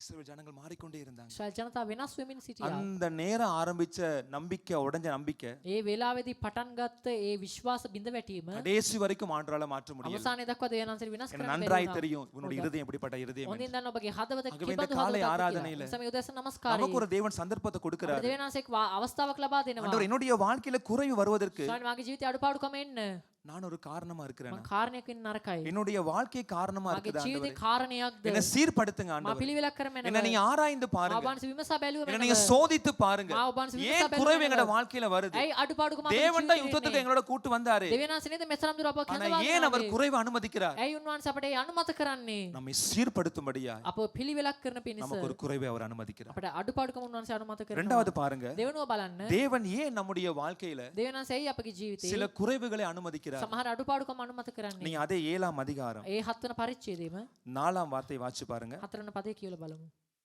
கர்த்தர் கிதியோனை நோக்கி, ஜனங்கள் இன்னும் அதிகம், அவர்களை தண்ணீர் அண்டைக்கு இறங்கி போக பண்ணு, அங்கே அவர்களை பரீட்சித்து காட்டுவேன். உன்னோடே கூட வரலாம் என்று நான் யாரை குறிக்கிறேனோ ஹalleluya, හලෙලූයා. உன்னோடே கூட வரலாம் என்று நான் யாரை குறிக்கிறேனோ නුඹ සමග එන්නට කියලා මා කාව පෙන්වන්නේම්ද? அவன் தான் வரணும். ඔව් තමයි එන්නට ඕනේ. உன்னோடு கூட யார் வர வேண்டும் என்று நான் யாரை நிராகரிக்கிறேனோ නුඹ සමග එන්නට එපායි කියලා මං කාව ප්‍රතික්ෂේප කරනවාද? அவன் வரக்கூடாது. ඕන් එන්නට නරකයි. இந்த 32,000 பேரை මේ 32000 ජනතාව ஆண்டவர் 3 விதமா பிரிச்சு காண்பித்தார். දෙවියන්සේ 3 ආකාරයෙන් වෙන් කර முதலாவது පෙන්නනවා. கூட்டம் வந்து ප්‍රථම සෙනග பெருந்திரளான கூட்டம், මහත් සෙනගක්, ஆனா நடிக்கிற கூட்டம். නමුත් රංගපාන කණ්ඩායමක්. எப்படிப்பட்ட நடிப்புனா, කෙබඳු රංගපෑමක් உள்ளுக்குள்ள சரியான பயம் இருக்கு, ඇතුලෙන් හරියට බයයි. உள்ளுக்குள்ள அவ்வளவு நடுக்கம் இருக்கு, ඇතුලෙන් එච්චරට වෙවුලනවා. ஆனா வெளியே வந்திருக்கிறாங்க, නමුත් එළියට ඇවිත් நான் ඉන්නවා. யுத்தத்துக்கு போக போறோம், මම යුද්ධයට යන්න යනවා. நான் யுத்தத்துக்கு போக මම போறோம், යුද්ධයට යන්න ஆனா යනවා. உள்ளுக்குள்ள சரியான பயம். නමුත් ඇතුළත හරි බයයි. கிதியோன் சொல்ற ஒரு வார்த்தை, ගිඩියොන් කියන වචනයක්. யாருக்கு பயம் இருக்கோ, කාට බය තියනවද? அது ஆங்கில வேதத்துல அழகா போட்டிருக்கு, ඉංග්‍රීසි බයිබලයේ ලස්සනට யாருக்கு සඳහන් කරලා கோழி குஞ்சு மாதிரி பயம் இருக்கோ, තියෙනවා. කාට කුකුල් පැටවෙක් වගේ බය තියනවද? அவன் முதலாவது போக சொன்ன உடனே උන් ප්‍රථමයෙන් ඉවත් වෙන්න කියලා කී විට கிதியோன் சொல்லி திரும்பி பார்த்திருப்பாரு, ගිඩියොන් කියලා හැරිලා බලන්න නැති. 22,000 பேரை காணோம், 22000ක් පේන්න නැහැ. ஆனா வந்தது யுத்தத்திற்கு. නමුත් ආවේ යුද්ධයට. ஏன் ஆண்டவர் சில பேரை சில குறைவுகளை கொடுக்கிறார் என்றா, ඒ දෙවියන්සේ සමහර අය සමහර අඩුපාඩුකම් අනුමත කරන්න කිව්වා. நல்லா அறிஞ்சு கொள்ளுங்க, හොඳින් බලන්න. நம்மை ஏமாற்றுபவர்களையும் අපව රවටන நம்மை අය, අපව வஞ்சிப்பவர்களையும் වංචා කරන අයවත් நம்மை விட்டு தூரம் படுத்தும்படியா අපව ඉවත් කරන පිණිස ஆண்டவர் குறைகள் அனுமதிக்கிறார். උන්වහන්සේ අඩුපාඩුකම් நீங்க අනුමත நம்பி කරනවා. இருக்கிறா இவங்களை கொண்டு தான் யுத்தம் செய்யலாம் என்று, ඔබ විශ්වාස කරලා ඇති මොවුන් කන්නගෙන තමයි இவங்க வந்துட்டாங்க யுத்தத்திற்காக, ඕන ආව යුද්ධයට. இவங்க எங்களை காப்பாத்த வந்து நினைச்சிருக்கீங்க, ඕන අප බේරගන්න ආව කියලා ඔබ හිතන්නේ ஆனா නැති. உண்மையா வந்து யுத்தத்துக்கு தான் வந்தாங்க. ඇත්තටම ඕන යුද්ධයට තමයි ආවේ. வெளியே யுத்தம், එළිය යුද්ධේ. ஆனா உள்ளுக்க பயம். නමුත් ඇතුලේ බය. யுத்தம் தொடங்கி இருந்த நம்ம யோசிச்சு பாருங்க, යුද්ධේ පටන් ගත්තම ඔබ හිතලා බලන්න. 22,000 பேர் ஒரடியா செத்து போயிருந்தனா 22000ක් එකපාර මැරලා ගියොත් கிதியோன் நடுங்கி போயிருப்பார். ගිඩියොන් බය වෙලා ඇති. மிகப்பெரிய ஒரு தொகை, ඒ මහත් සෙනගක්. ஆனா தேவன் முன்கூட்டியே காண்பிக்கிறார், දෙවියන්සේ කලින්ම පෙන්නනවා. உன்னோடு கூட சில பேர் வரணும். ඔබ සමග සමහර වෙන්නට ඕනේ. எப்படிப்பட்ட நபர்கள் வரணும் தெரியுமா? කෙබඳු අයද එන්නට ඕනේ. உனக்கு உண்மையானவங்க வரணும். ඔබට අවංක අය එන්නට ඕනේ. உன்னோடு கூட போறவங்க எப்படிப்பட்ட நபர்கள் ඔබත් එක්ක தெரியுமா? යන අය කෙබඳු අය වන්නට ඕනේ. நடிக்காதவங்க உன்னோடு கூட வரணும். රඟපාන්නේ නැති අය அது ඔබත් එක්ක යන්න கஷ்டமா ඕනේ. இருந்திருக்கும் கிதியோனுக்கு. ඒක ගිඩියොන්ට අමාරු වෙලා ඇති. 22,000 பேர் ஒரடியா போறாங்களே, 22000ක් එකපාර ඉවත් වෙනවා. ஆனா அவங்க போனது நல்லதுதான், නමුත් ඔවුන් ගියේ යහපතට. அவங்க விட்டு போனது நல்லதுதான். ඔවුන් ගියේ යහපතට. ஏன்னா அவங்க நடிக்கிறவங்க, නමුත් ඔවුන් රඟපාන අය அவங்கள்ட்ட உண்மை இல்ல, ඔවුන් තුල ඇත්ත வெளியே නැහැ. யுத்தம் பண்ண வந்துக்கிறாங்க, එළිය යුද්ධ කරන්න ඇවිත් ඉන්නවා. ஆனா உள்ளுக்குள்ள பயமும் திகிலும் இருக்கு. නමුත් ඇතුලේ බයක් තිබෙනවා. ஆனா ஆண்டவர் சொல்லிக்கிறார், දෙවියන්සේ කියනවා. இந்த குறைவு ஏன் இந்த மனுஷர் குறைக்கிறார் தெரியுமா? ඇයි දෙවියන්සේ මිනිස්සුන් අඩු කරන්නේ? நடிக்கிறவங்களையும், ඒ රඟපාන අයව. உன்னை ඔබ ஏமாற்றுகிறவர்களையும், වංචා කරන உன்னை අයව. ඔබ வஞ்சிப்பவர்களையும், රවටන අයව. உன்னை விட்டு தூரப்படுத்தும்படியாக ඔබගෙන් දුරස්ත කරන පිණිස ஆண்டவர் குறைவு அனுமதிக்கிறார். උන්වහන්සේ අඩුපාඩුකම් இப்ப අනුමත கிதியோனுக்கு කරනවා. விளங்குது, දැන් ගිඩියොන්ට පේනවා. அட பாவிகளா, ඔව්. අනේ இவ்வளவு පහුකාරයනේ. இவ்வளவு காலமா මෙච්චර කාලයක් கர்த்தர் யுத்தம் என்று சொல்லிக் கொண்டிருந்தீங்க, සාරාංශක යුද්ධය කියලා කියමින් நாங்க හිටියා. ஜெயிப்போம் என்று சொல்லிக் கொண்டிருந்தீங்க, දිනනවා කියලා කියාගෙන හිටියා. பயம்னு சொன்ன உடனே බයයි කියලා කියපු ගමන් எல்லாரும் ஓடி போயிட்டீங்களே. හැමෝම දුවලා ගියානේ. ஆண்டவர் காண்பிக்கிறார், දෙවියන්සේ පෙන්වනවා. ஏன் இந்த குறைவை கொடுக்கிறாரு? ඇයි මේ අඩුපාඩුකම දෙන්නේ? யார் உண்மையானவங்க, කවුද සැබෑ யார் අවංක உன்னோடு අය? கூட கடைசி வரைக்கும் ඔබත් வாரவங்க, එක්ක අන්තිම මොනතුරු நீ වෙන யார අය? உண்மைக்கும் நம்பலாம் කවුද ඔබ ඇත්තම විශ්වාස என்பதை நீ කරන්න පුළුවන්? சோதிக்கும்படியாக එසේ පරීක්ෂා කරන இந்த පිණිස குறைவை ஆண்டவர் ඒ அனுமதிக்கிறார். අඩුපාඩුකම උන්වහන්සේ අනුමත சில කරනවා. நேரங்களில் அந்த குறைவு ஒண்ணு விட்டு வரும், உங்களுக்கு வரும்பொழுது உங்களுக்கு கஷ்டமா இருந்திருக்கும், සමහර විට ඒ අඩුපාඩුකම ඔබට එද්දී ඔබට අමාරු ඇති. பெரிய இழப்பு தான், මහත් අහිමිවීමක්. மிகப்பெரிய நம்பிக்கை அந்த 22,000 பேர். මහත් විශ්වාසයක් ඇයි 22000ක් සෙනග හිටියා. ஆனாலும் கூட பாருங்க, නමුත් බලන්න ஆண்டவர் குறைக்கிறார். දෙවියන්සේ අඩු කරනවා. ரெண்டாவது ஏன் ஆண்டவரோட வாழ்க்கையில குறைவு அனுமதிக்கிறார் දෙවන தெரியுமா? ඇයි දෙවියන්සේ අපේ ජීවිතේ අඩුපාඩුකම අනුමත කරන්නේ? நம்மோடு கூட வருகிறவர் நபர்கள் අපිත් එක්ක එන நமக்கு අය சரியான உண்மையான நபர்களாய் மாறும்படி ஆண்டவர் குறைக்கிறார். අපට අවංක විශ්වාසවන්ත අය වන්න පිණිස අඩු කරනවා. அவன் நம்மளை ஏமாற்ற கூடாது, උන් අපව රවටන්න නරකයි. நம்மை வஞ்சிக்க අපව கூடாது. වංචා කරන්න ஏன்னா නරකයි. கிதியோனை நம்பி ஒரு பெரிய நாடே இருக்குது, එතන ගිඩියොන් විශ්වාස කළ මහත් සේනාවක உங்களை දේශයක් நம்பி ஒரு குடும்பம் இருக்குது, ඔබ විශ්වාස කර உங்களை පවුලක් நம்பி உங்களோட තිබෙනවා. பிள்ளைகள் ඔබ විශ්වාස இருக்கிறாங்க, කර ඔබේ දරුවන් உங்களோட ඉන්නවා. வியாபாரத்தை நம்பி உங்களுடைய குடும்பம் இருக்கலாம். ඔබේ ව්‍යාපාරේ විශ්වාස කර ඔබේ පවුල உங்களுடைய ඉන්නවන්ට தொழிலை පුළුවන්. நம்பி உங்களோட குடும்பம் ඔබේ இருக்கலாம். රැකියාව විශ්වාස කර ඔබේ පවුල ඉන්නවන්ට உங்களை நம்பி පුළුවන්. உங்களோட குடும்பம் ඔබ இருக்கலாம். විශ්වාස කර ඔබේ පවුල ඉන්නවන්ට ஆனா පුළුවන්. வருகிற பெரிய சேனையை பார்த்து නමුත් එන විශාල සේනාව බලලා ஏமாந்து போயிடாதீங்க. ඔබ රැවටෙන්න එපා. ஏன்னா தேவன் නම් දෙවියන් சில பேர் எங்களோட வாழ்க்கையை விட்டு விலக்குவதற்கான காரணம் என்ன தெரியுமா? සමහර අය අපගේ ජීවිතේ ඉවත් කරන හේතුව කුමක්ද? நம்மோடு கூட வருகிறவர்கள் உண்மையானவர்களா இருக்கணும். අපිට එක්ක එන අය සැබෑ අවංක අය நம்மோடு වෙන්න கூட පිණිස. பயணிக்கிறவர்களுடைய இருதயம் சுத்தமானதா இருக்கணும். අපිට එක්ක එන අයගේ හදවත පවිත්‍ර දෙයක් වන පිණිස. ஆனா இது அறிந்த உடனே பாருங்க, මේක දැනගත ගමන් බලන්න கிதியோன் வந்து அதரியப்பட்டு போகல. ගිඩියෝන් අධෛර්යමත් වුණේ නැහැ. கிதியோன் வந்து இன்னும் சோர்ந்து போகல. ගිඩියෝන් මලානික වෙලා ගියේ அவனுக்கு නැහැ. நம்பிக்கை இருந்துச்சு. ඔහුට විශ්වාසයක් இன்னும் තිබුණා. 10,000 இருக்குதானே, තවත් 10,000ක් ඉන්නවනේ. இன்னும் 10,000 பேர் இருக்கிறாங்க தானே, තවත් 10,000ක් ඉන්නවනේ. அதை நம்பிக்கொண்டிருந்தார். ඒක විශ්වාස කරන් இப்ப இந்த හිටියා. 10,000 ஆண்டு வடிகட்ட போறார். දැන් මේ 10,000 දෙවියන් වහන්සේ ආයෙ පෙරලා දාන්න යනවා. அது எப்படி வடிகட்டார் என்பதை குறித்து நான் அடுத்த பாயிண்ட் உங்களோட ඒක பேசுவேன். කොහොමද පෙරන්න යන්නේ කියලා ඊළඟ කරුණේදී ඔබත් එක්ක කතා இப்ப நான் කරනවා. ரெண்டாவது சொன்னேன், ஆண்டவர் வந்து ஏன் எங்கட வாழ்க்கையில இந்த குறைவு அனுமதிக்கிறார் என்றா, දෙවියන් වහන්සේ ඇයි අපගේ ජීවිතයේ මේ අඩුපාඩුකම අනුමත කරන්න කියලා කිව්වොත් ஒன்று ரெண்டாவது பாயிண்ட்ல ஒன்று நாங்க மனிதரை சார்ந்து இருக்க கூடாது. එකක් අපි මනුෂ්‍යයන්ට පක්ෂව විශ්වාස කරන්න නරකයි. ரெண்டாவது දෙවෙනුව நம்முடைய இருதயத்துல අපගේ හදවතේ எந்த விதமான கசப்பும் வஞ்சகமும் இருக்க கூடாது. මොනාකාරයක තිත්තකමක්වත් වංචාකමක්වත් ද්‍රෝහිකමක්වත් තියෙන්න நான் නරකයි. சொன்ன வண்ணமா உண்மை இல்லாதவர்கள், මා කියන පරිදි විශ්වාසවන්ත எங்களை නැති අය, ஏமாற்றுகிறவங்க, අප රවටන අය அவங்கள ஆண்டவர் சோதித்து எங்களுக்கு காண்பிச்சிட்டாரு. දෙවියන් වහන්සේ පරීක්ෂා කරවුණු අපිට පෙන්නවා. ஆனா ஆண்டவர் வந்து அப்படி காண்பிச்சபடியினால දෙවියන් වහන්සේ පෙන්නපු නිසා சில நேரங்கள்ல நம்முடைய இருதயம் என்ன பண்ண, அவங்க மேல ஒரு வைராக்கியம் கொள்ளும். සමහර අවස්ථාවල අපේ හදවත මොනවද කියන්නේ ඔවුන් කෙරේ තිත්තකමක් ඇති நமக்கு அவங்க மேல කරගන්නවා. ஒரு கோபம் வரும். ඔවුන් කෙරේ කෝපයක් ඇති ஆனா இப்படிப்பட்ட කරගන්නවා. சம்பவத்துல නමුත් මේ බඳු වාතාවරණවලදී வேதத்துல அநேக பரிசுத்தவான்கள் கடந்து வந்திருக்கிறாங்க. සුද්ධ බයිබලයේ සමහර ශුද්ධවන්තයන් මේ බඳු වාතාවරණයෙන් පසු நீங்க කරපැමිණෙන තිබෙනවා. சங்கீதங்களின் புத்தகம் ඔබ ගීතාවලිය පොතේ 38 சங்கீதம் 11 வார்த்தை வாசிச்சு பாருங்க. 38:11 කියවලා බලන්න.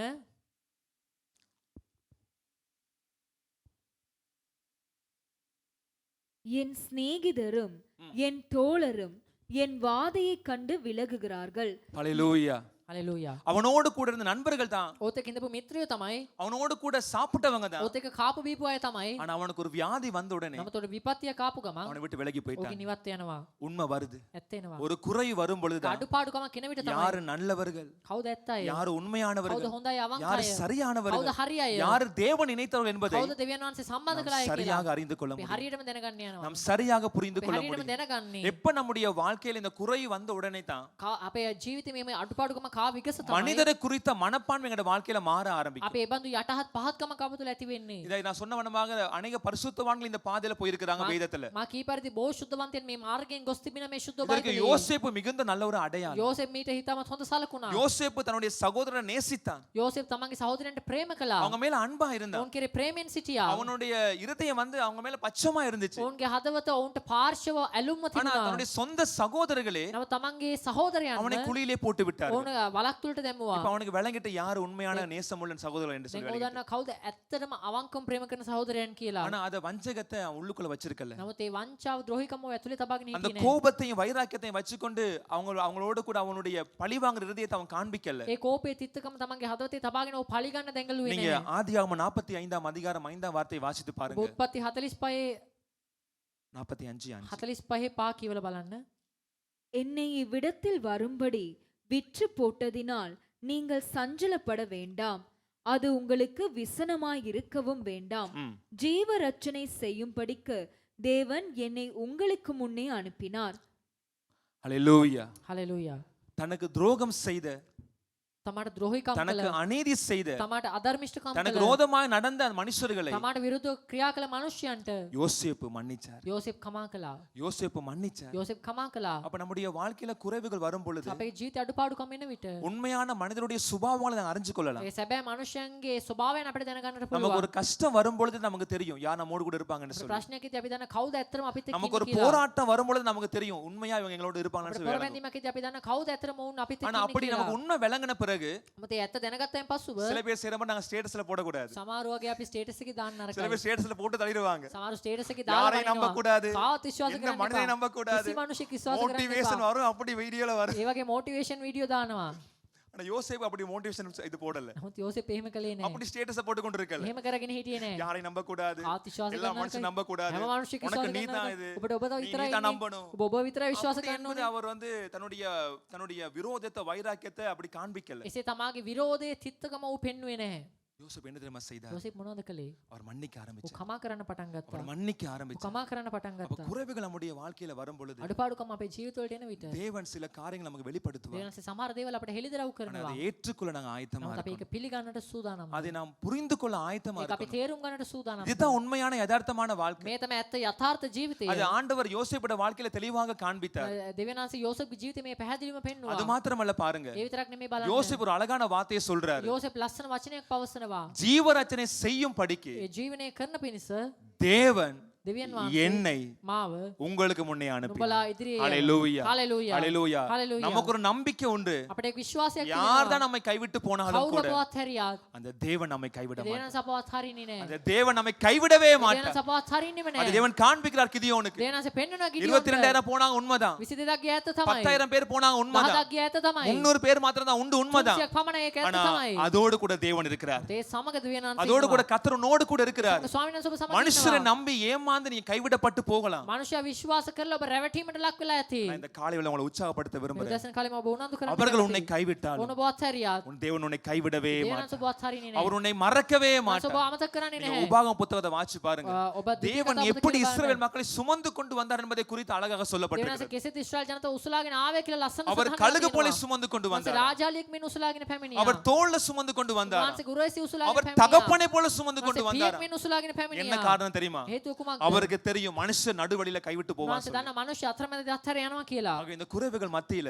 සමේ අඩුපාඩුකම් මැද්දේ நமக்கு நம்பிக்கை உண்டு. අපිට විශ්වාසයක් யார் எங்களை விட்டு போனாலும், කවුරු අපව අත්හැර ගියා. யார் எங்களை கைவிட்டாலும், කවුරු අපව අත්හැරියාත් நான் ஆராதிக்கிற தேவன் நம்மை கைவிட மாட்டார். නමස්කාර කරන දෙවියන් වහන්සේ අපව நான் අත්හරින්නේ நம்புகிற නැහැ. ஆண்டவர் என்னை கைவிட මම மாட்டார். විශ්වාස කරන දෙවියන් වහන්සේ මාත් අත්හරින්නේ அதனால இந்த නැහැ. குறை வரும்போது ஒன்று அறிஞ்சு கொள்ளுங்க, අඩුපාඩුකම් එද්දී ඔබ දැනගන්න. தேவன் நமக்கு உண்மையை දෙවියන් வெளிப்படுத்துகிறார். වහන්සේ අපිට ඇත්ත සත්‍යතාවය நமக்கு පෙන්වනවා. சரியானதை வெளிப்படுத்துகிறார். හරි දේ අපිට පෙන්වනවා. யார் உன்னோடு கூட தொடர்ந்து பயணிக்கலாம் என்பதை குறித்து කවුරු ඔබත් එක්ක ඇත්තට දිගටම යන්න පුළුවන් ஆண்டவர் இந்த කියලා. குறைவுகள் மத்தியில ඒ காண்பிக்கிறார். අඩුපාඩුකම් මැද්දේ උන්වහන්සේ අපිට පෙන්වනවා. மூன்றாவதாக பாருங்க, තුන්වෙනි බලන්න. தேவன் ஏன் எங்கட வாழ்க்கையில දෙවියන් වහන්සේ ඇයි අපගේ அவர் ජීවිතේ குறைவை அனுமதிக்கிறார்? අඩුපාඩුකම් අනුමත කරන්නේ? 32,000 பேர் இருந்தாங்க, 32000ක් හිටියා. 22,000 போயிட்டு 22000ක් ගියා. 10,000 பேர் மாத்திரம் தான் දැන් இருக்கிறார். 10000ක් විතර ඉතුරු වෙලා இப்ப ඉන්නේ. இந்த 10,000 பேர் ஆண்டவர் இப்படி ஒரு ஒரு வடிகட்டுறார். දැන් මේ 10000ව දෙවියන් වහන්සේක පෙරේනකින් පෙරනවා. அது அந்த வசனத்தை வாசிச்சு பாருங்க ඒ கீழே. පදේ කියවලා බලමු.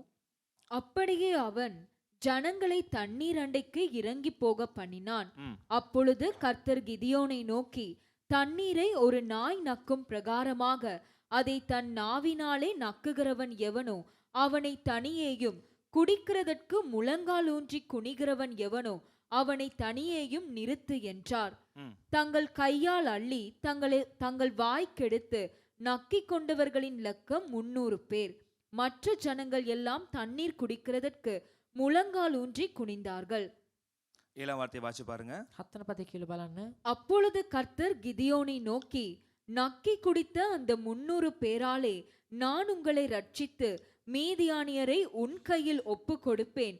மற்ற ஜனங்கள் எல்லாரும் தங்கள் தங்கள் இடத்திற்கு போக கடவர்கள் என்றார். இப்ப இந்த இடத்துல ஆண்டவர் சோதிக்க ஆரம்பிக்கிறார். දැන් මෙතන දෙවියන් වහන්සේ පරීක්ෂා කරන්න ආරම්භ කරනවා. இந்த 10,000 பேரை මේ 10000 දෙනාව யுத்தத்திற்கு கொண்டு போகும்படியா යුද්ධයට අරගෙන යන පිණිස ஒரு சோதனை வருது. එක පරීක්ෂාවක් என்ன එනවා. சோதனை? මොකක්ද පරීක්ෂාව? ஆண்டவர் தண்ணீர் கிட்ட கொண்டு போறார். දෙවියන් වහන්සේ වතුර ළඟට අරගෙන தண்ணீர் යනවා. கிட்ட கொண்டு போய் වතුර ළඟට අරගෙන அவங்கள தண்ணீரை குடிக்க சொல்றார். ඔවුන්ට වතුර බොන්නට කියනවා. அப்ப அவங்க தண்ணீரை குடிக்கும் பொழுது ඔවුන් වතුර බොන විට ஆண்டவர் ரெண்டு காரியத்தை அவருக்கு දෙවියන් காண்பிக்கிறார். වහන්සේ කාර්යයන් දෙකක් ගිඩියොන්ට පෙන්වනවා. ரெண்டு விதமாக ஜனங்கள் தண்ணி குடிப்பாங்க. දෙආකාරයකින් ජනතාව වතුර ரெண்டு බොනවා. விதமா குடிக்கிற ஜனங்கள்ல දෙආකාරයෙන් බොන ජනතාවගෙන් ஒரு ஜனம் வித்தியாசமாய் குடிக்கும், එක ජනතාවක් වෙනස් ආකාරයකින් බොනවා. ஒரு ஜனம் வித்தியாசமாய் තවත් குடிக்கும். ජනතාවක් වෙනස් ආකාරයකින් බොනවා.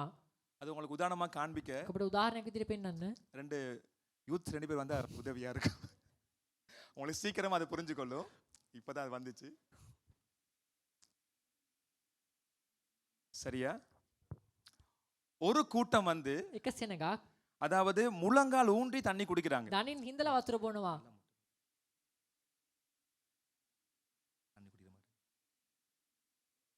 இப்படி தண்ணி குடிக்கிறாங்க. එහෙම වතුර බොනවා. சரியா? இன்னொரு கூட்டம் வந்து තවත් සෙනගක් தண்ணி என்ன பண்றாங்க? වතුර මොනවද කරන්නේ? இப்படி இருந்து එහෙම ඉඳලා சரியா? இப்ப இல்ல நீங்க இப்ப பாருங்க, ஒரு ஆள் நல்ல கீழே குனிஞ்சு தண்ணி குடிக்குது, එක්කෙනෙක් හොඳට පහත් වෙලා වතුර බොනවා. ஒரு ஆள் முழங்கால நின்னு தண்ணியை கையில எடுத்து குடிக்குது. තවත් කෙනෙක් දනින් ඉඳලා இப்ப වතුර வந்தது අතට எங்க? බොනවා. வந்தது எங்க? දැන් මොනවද උනේ? யுத்தத்திற்கு வந்திருக்காங்க. ඔවුන් යුද්ධයට ඇවිත් ඉන්නේ. ஆனா தாகம் இருக்கு. තිබහා இப்ப තිබෙනවා. தண்ணி குடிக்க வந்துட்டாங்க. දැන් වතුර බොන්න இப்ப ආවා. நான் சத்துரு, දැන් සතුරා நான் தான் எதிரி. මං තමයි இப்ப එදිරි කාරයා. யுத்தத்திற்கு வந்தனா දැන් යුද්ධයට ආව මම. நான் யாரை சீக்கிரமா தாக்க முடியும்? මං කාවද ඉක්මනින් යුද්ධ ගන්න පුළුවන්? யார? இவரை சீக்கிரமா தாக்க முடியும். ඔට ඉක්මනින් පහර என்ன දෙන්න இவர் පුළුවන්. தண்ணியோடயே போயிட்டாரு. එයි මම වතුරත් එක්කම ගියා. தண்ணியோட நல்லா குனிஞ்சு குடிச்சிட்டாரு. වතුර පහත් වෙලා වතුර நான் බොනවා. கிட்ட வரும் பொழுது මං ළඟට එද්දි இவருக்கு தெரிஞ்சிடும் මොහු දන්නවා. எதிரி வர போறான், එදිරි කාරය එන්නට යනවා. சத்துரு வர போறான். සතුරා එන්න යනවා. உடனடியா ஆயத்தமாக எழும்பிடுவார். ඉක්මනින්ම සූදානම් වෙලා உடனடியா නැගිටිනවා. ஆயத்தமாக எழும்பி ඉක්මනින් සූදානම් වෙලා தன்னை නැගිටලා பாதுகாத்துக் கொள்வார். ඔව් තමාව බේරා இவர் ගන්නවා. தண்ணி எல்லாம் குடிச்சிட்டு මොහු වතුර බීලා வயிறார வரும் பொழுது ඔව් எதிரி தாக்கிட்டு போயிடுவார்.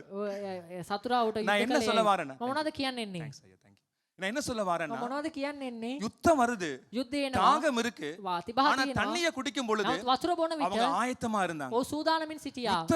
யுத்தத்தின் வேளையில යුද්ධයේ මැද්දේ அவங்க ஆயத்தமா இருந்தாங்க. ඔවුන් සූදානමින් සිටියා. ஆயத்தத்தோடு எப்பொழுதும் இருக்கிறவங்க தான் නිතරම සූදානමින් ඉන්න අය තමයි யுத்தத்திற்கு போக தகுதியானவர்கள். යුද්ධයට යන්න සුදුසු අය. ஹalleluya சொல்லுவோமா? ஹalleluya. ஹalleluya சொல்லுவோமா? ஹalleluya. ஏன் ஆண்டவர் அந்த 300 பேரை தெரிந்து கொண்டார் என்றால், ඇයි දෙවියන් වහන්සේ මේ 300 දෙනා තෝරාගත්තේ කිව්වහොත් அந்த 300 பேரும் ඒ ஆயத்தமானவர்கள். 300 දෙනාම සූදානමින් அந்த හිටියා. 300 பேரும் ඒ 300 දෙනාම அந்த யுத்தத்தை தங்களுடைய இருதயத்தில் வச்சிருக்கிறாங்க. ඒ යුද්ධය තමාගේ හදවතේ තබාගෙන வறண்டு ඉන්නවා. போன நேரத்துல, ඒ වෙලාවේදී தாகமான நேரத்துல ඒ තිබහ වෙලාවේදී தண்ணீர் குடிச்சாலும் உண்மைதான், වතුර බෙව්ව ඇත්ත ஆனா තමයි. ஜாக்கிரதையா இருக்கிறாங்க. නමුත් ඔවුන් අවධානයෙන් ඉන්නවා. எப்ப சத்துரு வருவான், කොතනද සතුරා எப்ப எதிரி එන්නේ? வருவான், කොලාවද සතුරා ஆனா එන්නේ? தண்ணி குடிக்கிறா, ඔව් වතුර බොනවා. அதே மாதிரி ஜாக்கிரதையா ඒ இருக்கிறாங்க. වගේම අවධානයෙන් ඉන්නවා. அப்படிப்பட்ட ஜனங்களை ඒ බඳු ජනතාව 300 பேரை மாத்திரம் 300ක් දෙනෙක් පමණක් கிதியோனோடு கூட ஆண்டவர் அனுப்புறாரு. ගිඩියෝන් සමග දෙවියන් වහන්සේ යවනවා. ஆயத்தமா இருந்தவர்கள் සූදානමින් හිටපු අය கொஞ்சமா இருந்தாலும் උඩා දෙනෙක් සිටියත් அவங்க அதிகம்தான். ඔවුන් වැඩි තමයි. ஹalleluya சொல்லுவோம். ஹalleluya කියමු. ஹalleluya சொல்லுவோம். ஹalleluya කියමු. தேவன் நம்முடைய வாழ்க்கையில ஏன் குறைவை அனுமதிக்கிறார் தெரியுமா? දෙවියන් වහන්සේ ඇයි අපගේ ජීවිතේ අඩුපාඩුකම අනුමත நம்மை කරන්නේ? ஆயத்தமாகும்படியா, අපව සූදානම් நாம் කරන පිණිස. ஆயத்தம் உள்ளவர்களாய் மாறும்படியா. අපි සූදානම් ඇත්තන් වන පිණිස.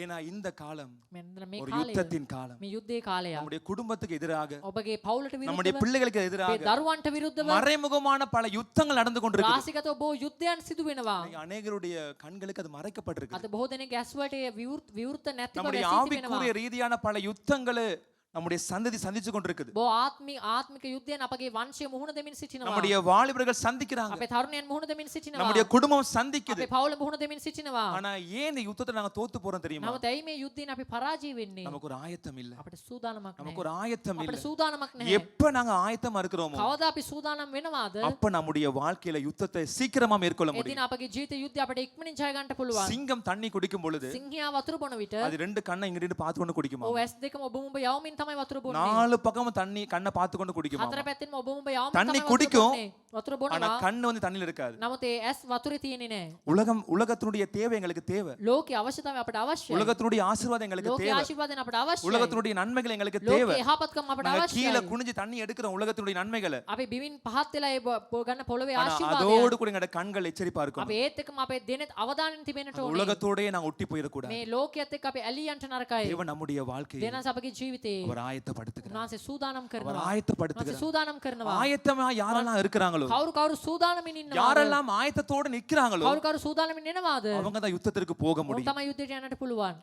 கழுகு රාජාලියා 70 வருஷம் வாழுமாமா. අවුරුදු 70ක් ජීවත් වෙනවලු. இந்த 70 வருஷம் வாழ்ற இந்த வாழ்க்கையில මේ අවුරුදු 70ක් ජීවත් වෙන තමන්ගේ தொடர்ந்து ජීවිතේ 40 வருஷம் அதனுடைய இளமையில உற்சாகமா இருக்குமா. දිගටම අවුරුදු 40ක් තමාගේ යෞවනකමේ උනන්දුවෙන් ප්‍රබෝධමත් ඉන්නවලු. 40 வருஷம் අවුරුදු 40ක් அதனுடைய பலத்தோடு இருக்குமா. ඔහුගේ මුළු ශක්තියෙන් ඉන්නවා. 40 வயது வந்த பின்பதாக අවුරුදු 40න් පසුව அந்த கழுகுட ඒ රාජාලියාගේ அந்த சொண்டும் ඒ හොටත් அந்த நகங்களும் තමාගේ නියපොතු அந்த செட்ட இறகுகளும் ඒ පියාපතුත් அது வளர ஆரம்பிக்குமா. ඒක වර්ධනය වෙන පටන් அது ගන්නවා.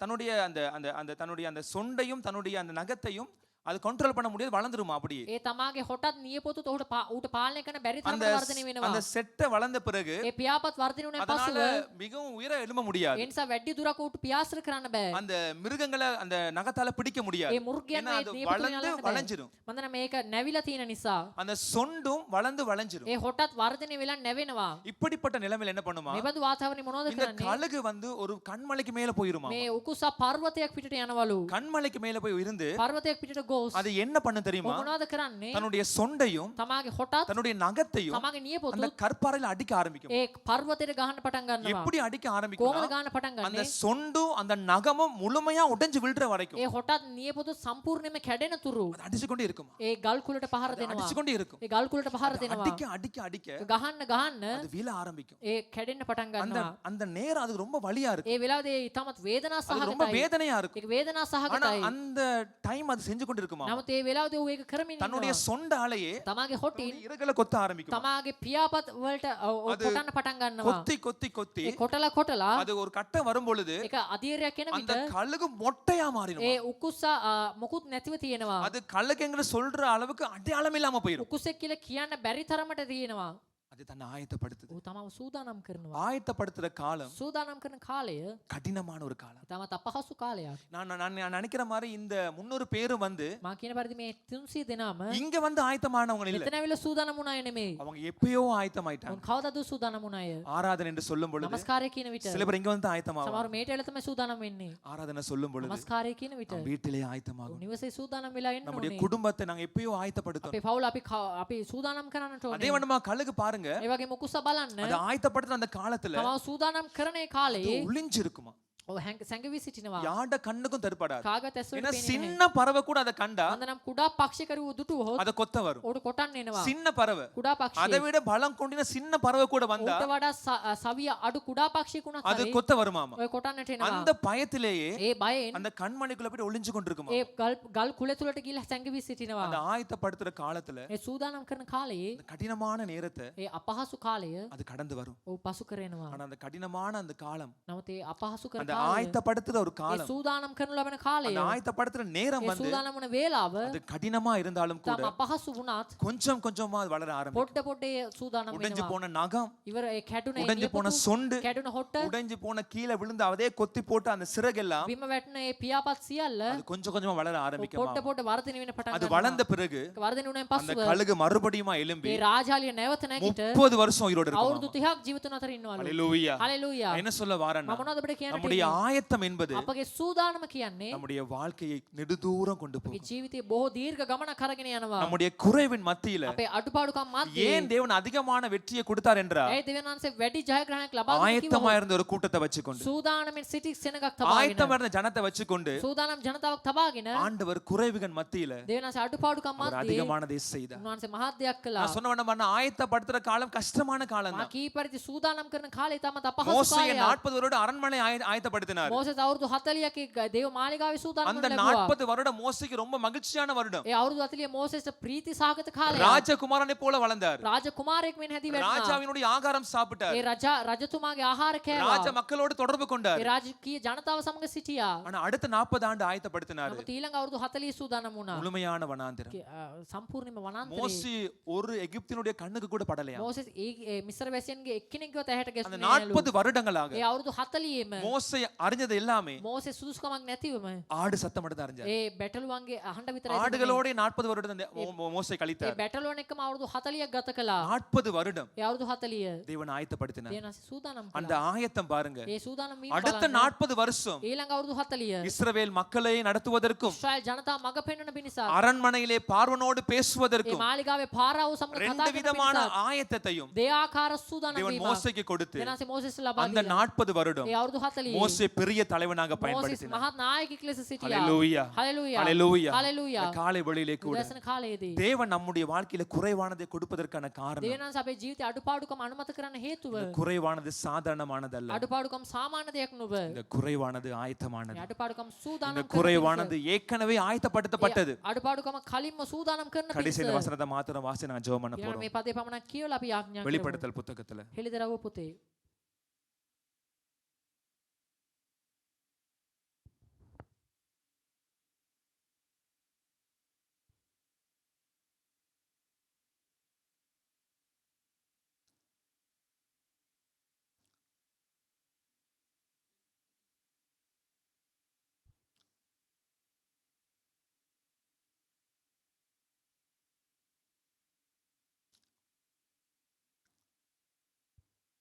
வெளிப்படுத்தல் හෙළිදරව් 12ஆம் அதிகாரம் 12 වන පරිච්ඡේදයේ 11ஆம் வசனத்தை வாசிச்சு பாருங்க. 11 වන පදය.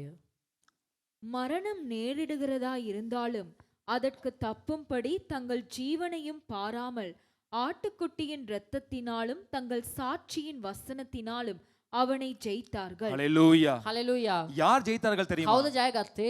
ஆயத்தமா இருந்தவர்கள். සූදානමින් හිටපු අය. மரணம் வந்தாலும் பரவாயில்லை, මරණය ආවත් කමක් නැහැ. மரணத்துக்கு ஆயத்தம். මරණයට සූදානම්. சோதனை வந்தாலும் பரவாயில்லை, පරීක්ෂාවත් කමක් නැහැ. வேதனை வந்தாலும் பரவாயில்லை, වේදනාව ආවත් කමක් නැහැ. நான் ஆயத்தமா මම இருக்கிறேன். සූදානම්. ஆயத்தமா මම இருப்பவர்கள் සූදානමින් ඉන්න අය அவர்கள் ஜெயிப்பார்கள். ජය ගන්නවා. ஆயத்தமா இருப்பவர்கள் සූදානමින් ඉන්න අය பலவான்களை மேற்கொள்வார்கள். බලවන්තයන් ජය ගන්නවා. கடைசியா பார்க்கும் பொழுது பாருங்க, අවසානයේ බලතිබ அந்த බලන්න. 300 பேரை மாத்திரம் ஆண்டவர் ඒ கொண்டு 300 දෙනාව පමණක් දෙනා எண்ணிக்கே அடங்காத லட்சக்கணக்கான பேரை ඒ ගණන් කරන්න බැරි සේනාව ஒரு பானையையும் උන්වහන්සේ එක භාජනයකුත් ஒரு எக்காலத்தையும் එක வச்சுக்கொண்டு හොරණෑවකුත් තබාගෙන ஆண்டவர் மிகப்பெரிய வெற்றியை උන්වහන්සේ கொடுத்தார். මහා ජයග්‍රහණයක් ලබා என்ன දුන්නා. காரணம் தெரியுமா? හේතුව කුමක්ද දන්නවද? ஆயத்தமா இருந்தவர்களை උන් සූදානම් වුණා ඒ. கிதியோனோடு கூட ஆண்டவர் ගිඩියෝන් சேர்த்துக் கொண்டார். සමග දේවනන්සේ ඇව්වා. ஆகவே இந்த காலை வேளையிலே கூட සමය උදෑසන කාලේදී தேவன் உங்களை தைரியப்படுத்த விரும்புகிறார். දේවනන්ස ඔබ ධෛර්යමත් කරන්න කැමතියි. உன்னுடைய வாழ்க்கையில குறைவு வருதா? ඔබගේ ජීවිතේ අඩුපාඩුකම් එනවාද? முதலாவது செய்ய வேண்டிய ඔබ காரியம், ප්‍රථමයෙන් කරන්න ඕන දේ. ஆண்டவர் இந்த குறைவுக்கான காரணம் என்ன? ස්වාමී මේ අඩුපාඩුකමට හේතුව කුමක්ද? என்னுடைய வாழ்க்கை நீங்க சோதித்து பாருங்க. ඔබගේ ජීවිතය ඔබ ஆண்டவரே, වහන්සේ විමසා බැලුව මැනව. இந்த குறைவு என்னுடைய வாழ்க்கையில ஏன் வந்தது? මේ අඩුපාඩුකම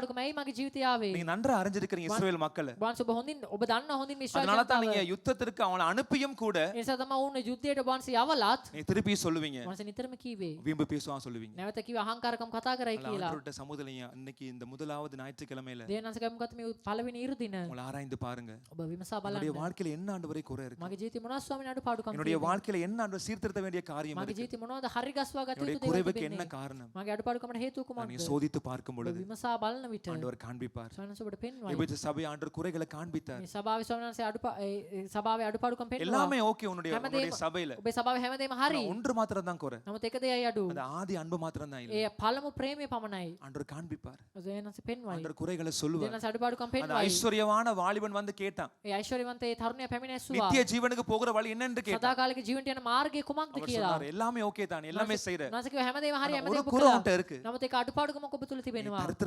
தரித்திரத்துக்கு உன்னுடைய பணத்தை விட்டு என் பின்னால வா என்று சொல்ற. ඔබ ඔබගේ මුදල් අත්සැල්ල දිලින්දන්ට දීලා මාපසු එන්න කියලා நம்முடைய කියනවා. ஆண்டவர் குறைகளை காண்பித்து தள்ளுபவர் அல்ல. අපේ දෙවියන් වහන්සේ අඩුපාඩුකම් බලලා තල්ලු කරන කෙනෙක් නොව நம்முடைய ஆண்டவர் குறைகளை காண்பித்து சேர்த்துக் கொள்கிறவர். උන්වහන්සේ අඩුපාඩුකම් අල්ලගෙන අපව ලං அந்த කරන வாலிபன்ட்ட තැන குறை උන්වහන්සේ. இருக்கு, உண்மைதான். අපේ අඩුපාඩුකම් තියෙන ஆனா ඇත්ත சொல்றாரு, තමයි. நீ ஏன் என்ன பின்பற்றி வா என்று சொல்ற. ඕ කියන මා පසුපස එන්න කියලා. இந்த காலை ஆராதனையில නිදර්ශ නමස්කාරයේ பேர்பட்ட குறைவா இருந்தாலும் கூட ඔබ කෙබඳු අඩුපාඩුකම් වුණා. அவர் உன்னை சேர்த்துக்கொள்ள ஆயத்தமா උන්වහන්සේ இருக்கிறார். ඔබ ලං කරගන්න සූදානම්. இரண்டாவது காரியம், දෙවනුව சில நேரங்களில் சில மனிதர்கள் நிமித்தமாக இந்த ஆராதனை வரும் பொழுது සමහර මනුෂ්‍යයන් නිමිත්තෙන් ඔබ මේ නමස්කාරයට එන ஒரு විට ஏமாற்றத்தோடு ඒක வந்திருக்கலாம், රැවටීමකින් එන්නට ඇති. நம்பிக்கை இழந்து வந்திருக்கலாம். ඔබ බලාපොරොත්තුවක් නැති වෙන්නට ඇති. ஆனா அது நல்லதுதான். නමුත් ඒක හොඳයි. ஏன் ஆண்டவர் குறைவு அனுமதிக்கிறார் ඒ தெரியுமா? දෙවියන් වහන්සේ අඩුපාඩුකම් අනුමත කරන්නේ. உன்னோடு கூட வருபவர்கள் ඔබත් සමග එන අය உனக்கு நம்பிக்கையா இருக்க வேண்டும். ඔබට විශ්වාසයක් වුණ உன்னோடு கூட பயணம் செய்பவர்கள் ඔබත් එක්ක ගමන් කරන අය உனக்கு உண்மையா இருக்க வேண்டும். ඔබට අවංක වෙන්න පිණිස. அதனால நான் குறைக்கிறேன். නිසා අඩු කරනවා. அது உனக்கு கஷ்டமா ඒ இருக்கும், ඔබට உண்மைதான். අමාරුයි තමයි. ஆனா அந்த கொஞ்சம் தான் නමුත් ඒ පොඩ්ඩ තමයි உன்னுடைய வாழ்க்கையில மகிமையானதை ඔබේ செய்யும். ජීවිතේ මහිමාන්විත දේවල් කරන්නේ. மூன்றாவது கடைசியாக තුන්වෙනි අවසානව உன்னுடைய வாழ்க்கையில வெற்றி வர ඔබේ வேண்டுமா? ජීවිතේ ජයග්‍රහණයට நீ ඕනේද? ஜெயமுள்ளவனாய் மாற வேண்டுமா? ජයග්‍රහණය කෙනෙක් වෙන්නට ඕනේද? நீ உன்னை ஆயத்தப்படுத்து. ඔබ ඔබ සූදානම් உன்னை කරගන්න. ஆயத்தப்படுத்து. ඔබ எந்தெந்த சூதானம் කරගන්න. காரியங்களை தேவன் நம்மை ஆயத்தப்படுத்த කුමන விரும்புகிறாரோ කුමන කාර්යවල දෙවියන් වහන්සේ ඔබ සූදානම් කරන්න කැමතිද? நாம் ஆயத்தமா இருக்க வேண்டும். සූදානම් විය යුතුයි. ஏன்னா வேதம் சொல்லுது,